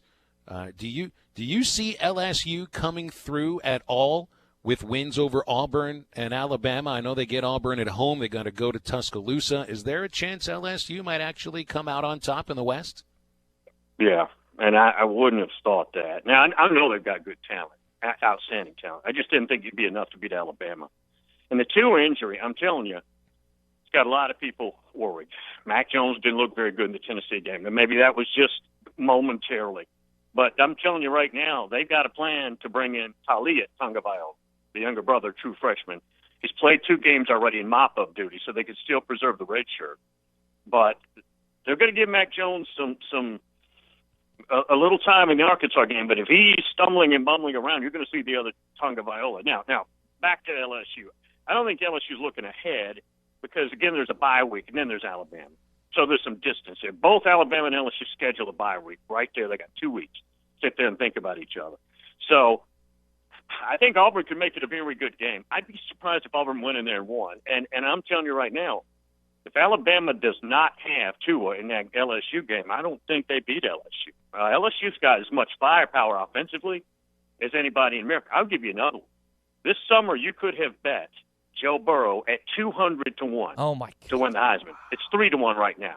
He's probably the leader if we had to vote today.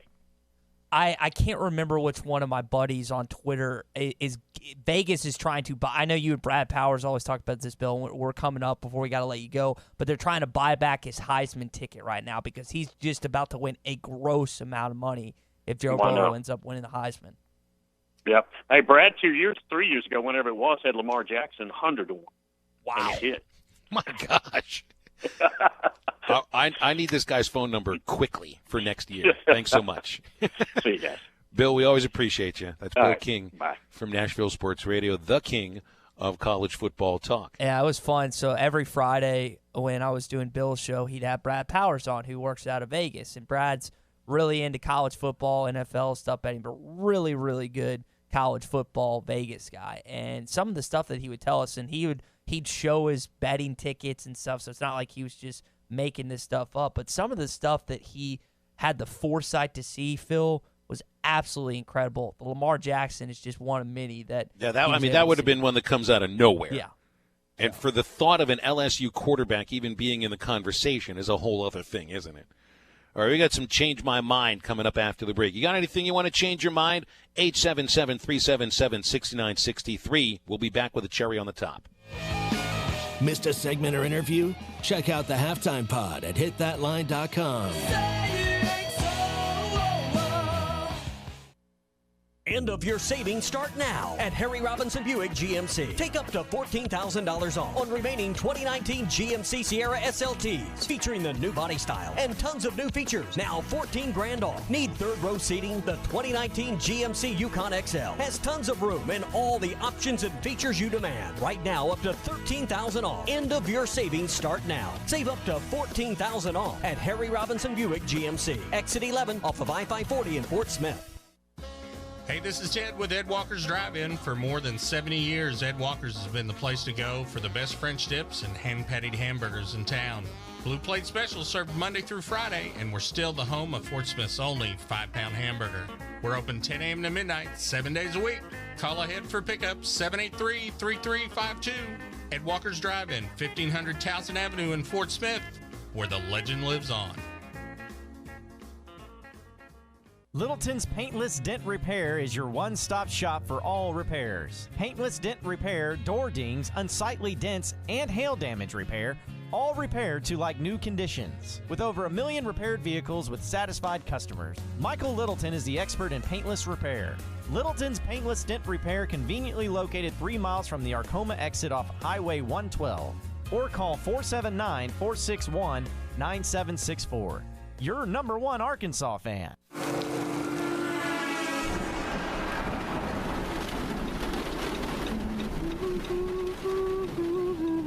Your voice lets him know he's safe. Shelter Insurance does the same for you.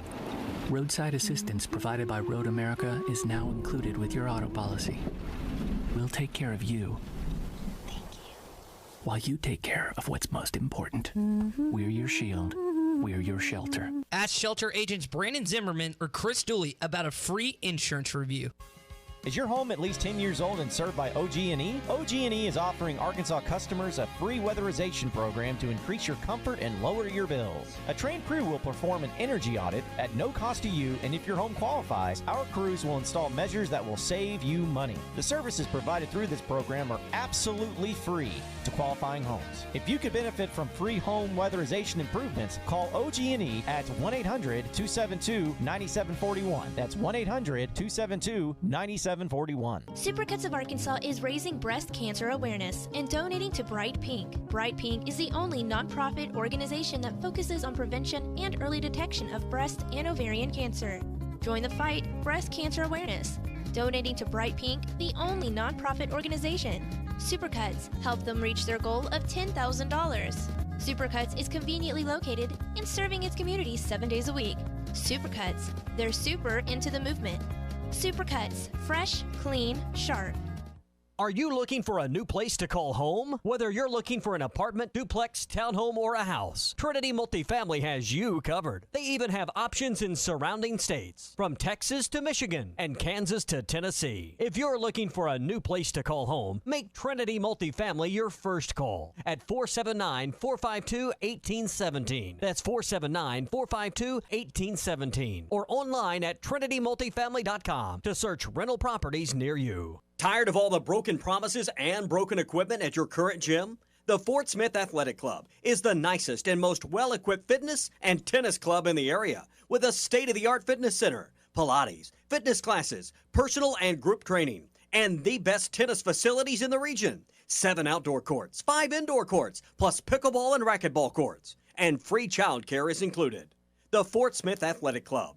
Call 452-4031 for membership information. ESPN 95.3.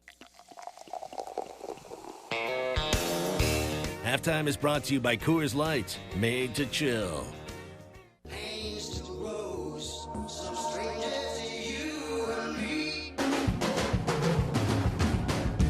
You're listening to Halftime with Phil Elson and Ty Richardson. And off Hillis. Hillis. Peyton Hillis being chased but will not be caught. 65-yard touchdown.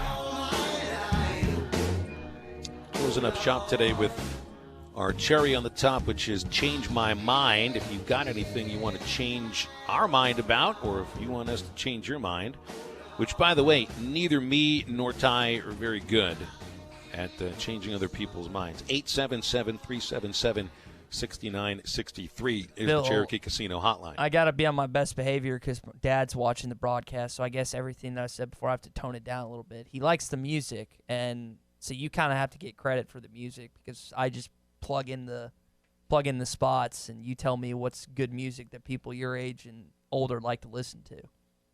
Wow, man, that reminds me. Tomorrow's halftime homework. I don't even remember what you assigned me. What was it? You got to watch The League, Season 1, Episode 4. Mm-hmm. So, do you remember what I assigned to you? Because I don't. It was Milli Vanilli the week before. Correct, and that Did was. I wanted you to learn about the 1989 World Series. That's what I knew it was everything. a baseball. Everything you can find out. Okay, I knew it was a baseball game, so I'll be sure to go and do that. So episode 1 of The League. Yeah, episode 4, Season 1. 4, Season 1. Yeah. I watched a couple episodes of The League, and since I'm not into fantasy sports, I didn't stay with it. I was gonna say you can't really appreciate The League unless you play fantasy football. You just don't get it. So you are legitimately forcing me to watch a show in which I'm probably that I don't have anything in common with. I think you'll enjoy this episode. I think you will because this is a show that's not always about fantasy. I'm pretty sure episode 4 is, if I remember it correctly, there's not a ton of fantasy football stuff in the episode. It's just roll on the floor laughing stuff, which I think you'll enjoy. But again, we'll find out tomorrow. We'll see. Maybe you'll change my mind that it's something that I don't. Maybe the show changes my mind. Is something I just don't want to do. Is do fantasy football. I changed my mind. Hi, Joey. Hey, how you doing? He won't sell anybody out to buy his future. How can you be so obtuse? What did you call me? Obtuse? Is it deliberate? Son, you're forgetting yourself. Change my mind. Robbie is still trying to change my mind about Arkansas basketball for this next season. I still don't. I don't think it's a team that's going to be an NCAA tournament team.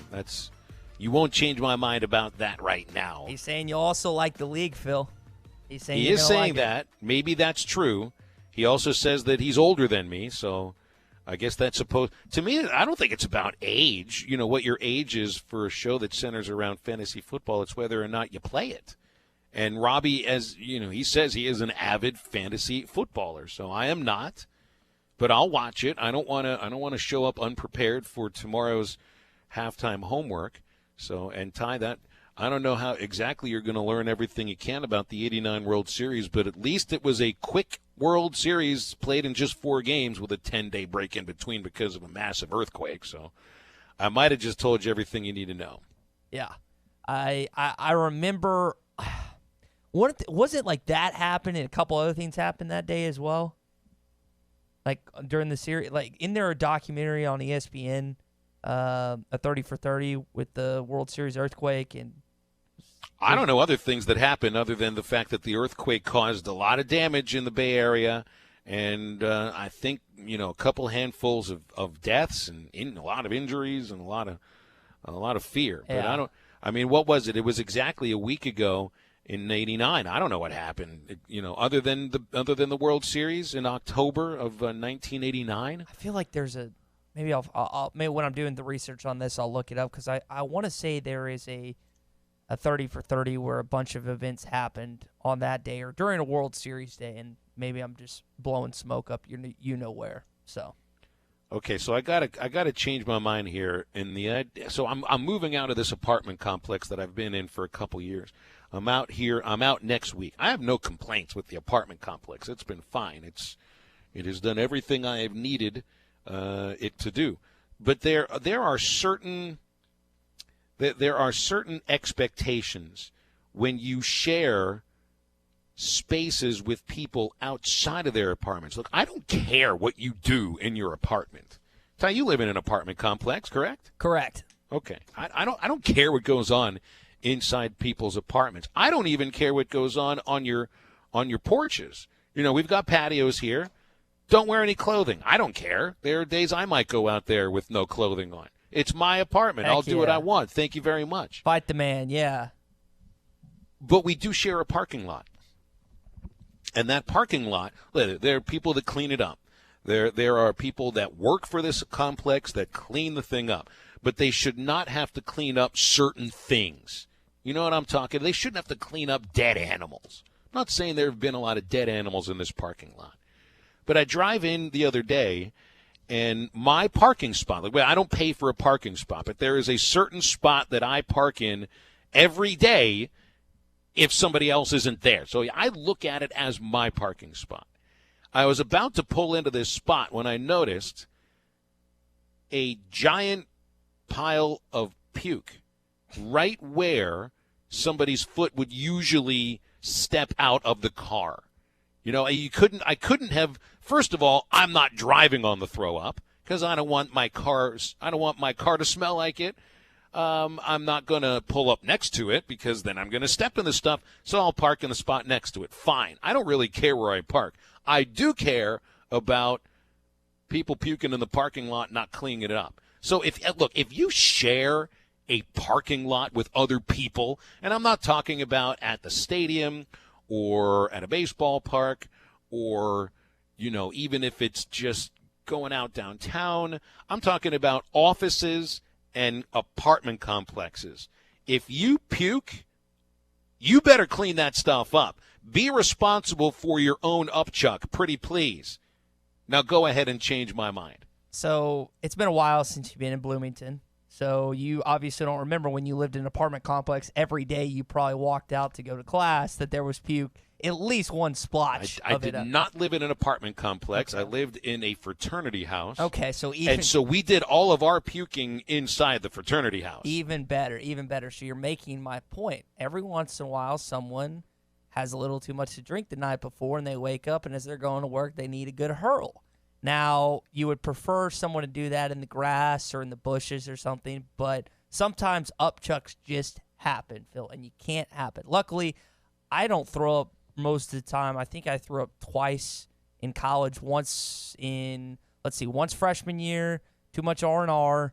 Senior year was because it was in Cabo and the food was very, very bad, and the combination with the tequila and stuff. So that's twice. And I don't have a gag reflex or anything. I'm lucky. I can eat as much as I want, and I won't throw up. That's because I got an ironclad stomach. But some people are not so lucky.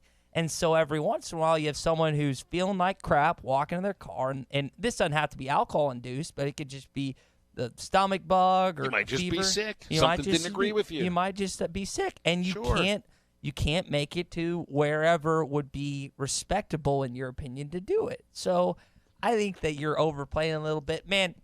It'd be one thing if you watch this occur and you watch this guy or gal walk around for a little bit, ultimately decide, I'm going to go to Phil's spot and throw up, but you don't know the situation, so you can't make the argument yet. All I'm saying, it's puke where you want to puke, but clean it up if it's in a parking lot that other people that you live with, that you live around. Good luck convincing people to I don't think I convince any of that. Can I give you my best, a real quick? So, I mean, I've upchucked in plenty of places. Usually it's in a toilet, or I have a problem going deep sea fishing, so I'm really good to bring fishing so that the fish have something to eat, or driving down the highway at 65 miles an hour, which is a scary proposition. You know, I get frightened if I'm in the car and I sneeze while I'm driving because you can't keep your eyes open when you sneeze. Mm-hmm.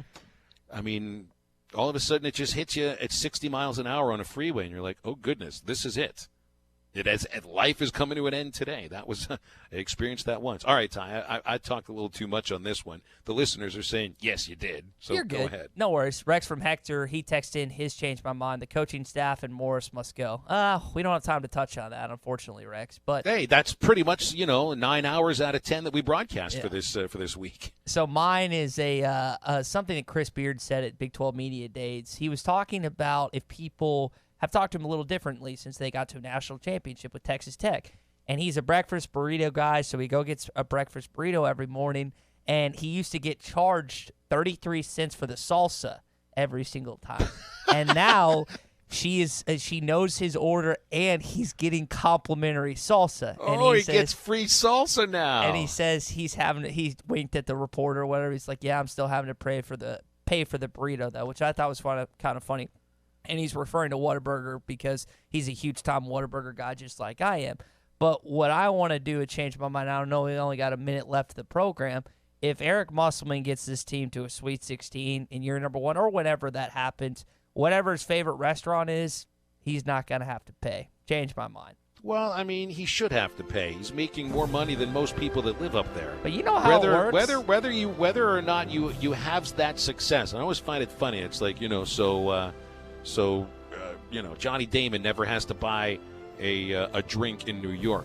Johnny Damon made millions of dollars. Make him buy his own drink, and then ask him to buy you one too. I was gonna say, yeah, I paid those high ticket prices. Can I get a little help on the beer department and stuff? That's exactly right. You can go up to him and say, hey man, I'm paying your salary. I pay for the tickets when I go to games. Buy me a drink. Get me a Pepsi at the same time. Get me another edition of Halftime on a Thursday. We'll do that tomorrow. For Ty, I'm Phil. Get up, get out, and pay for your own drinks.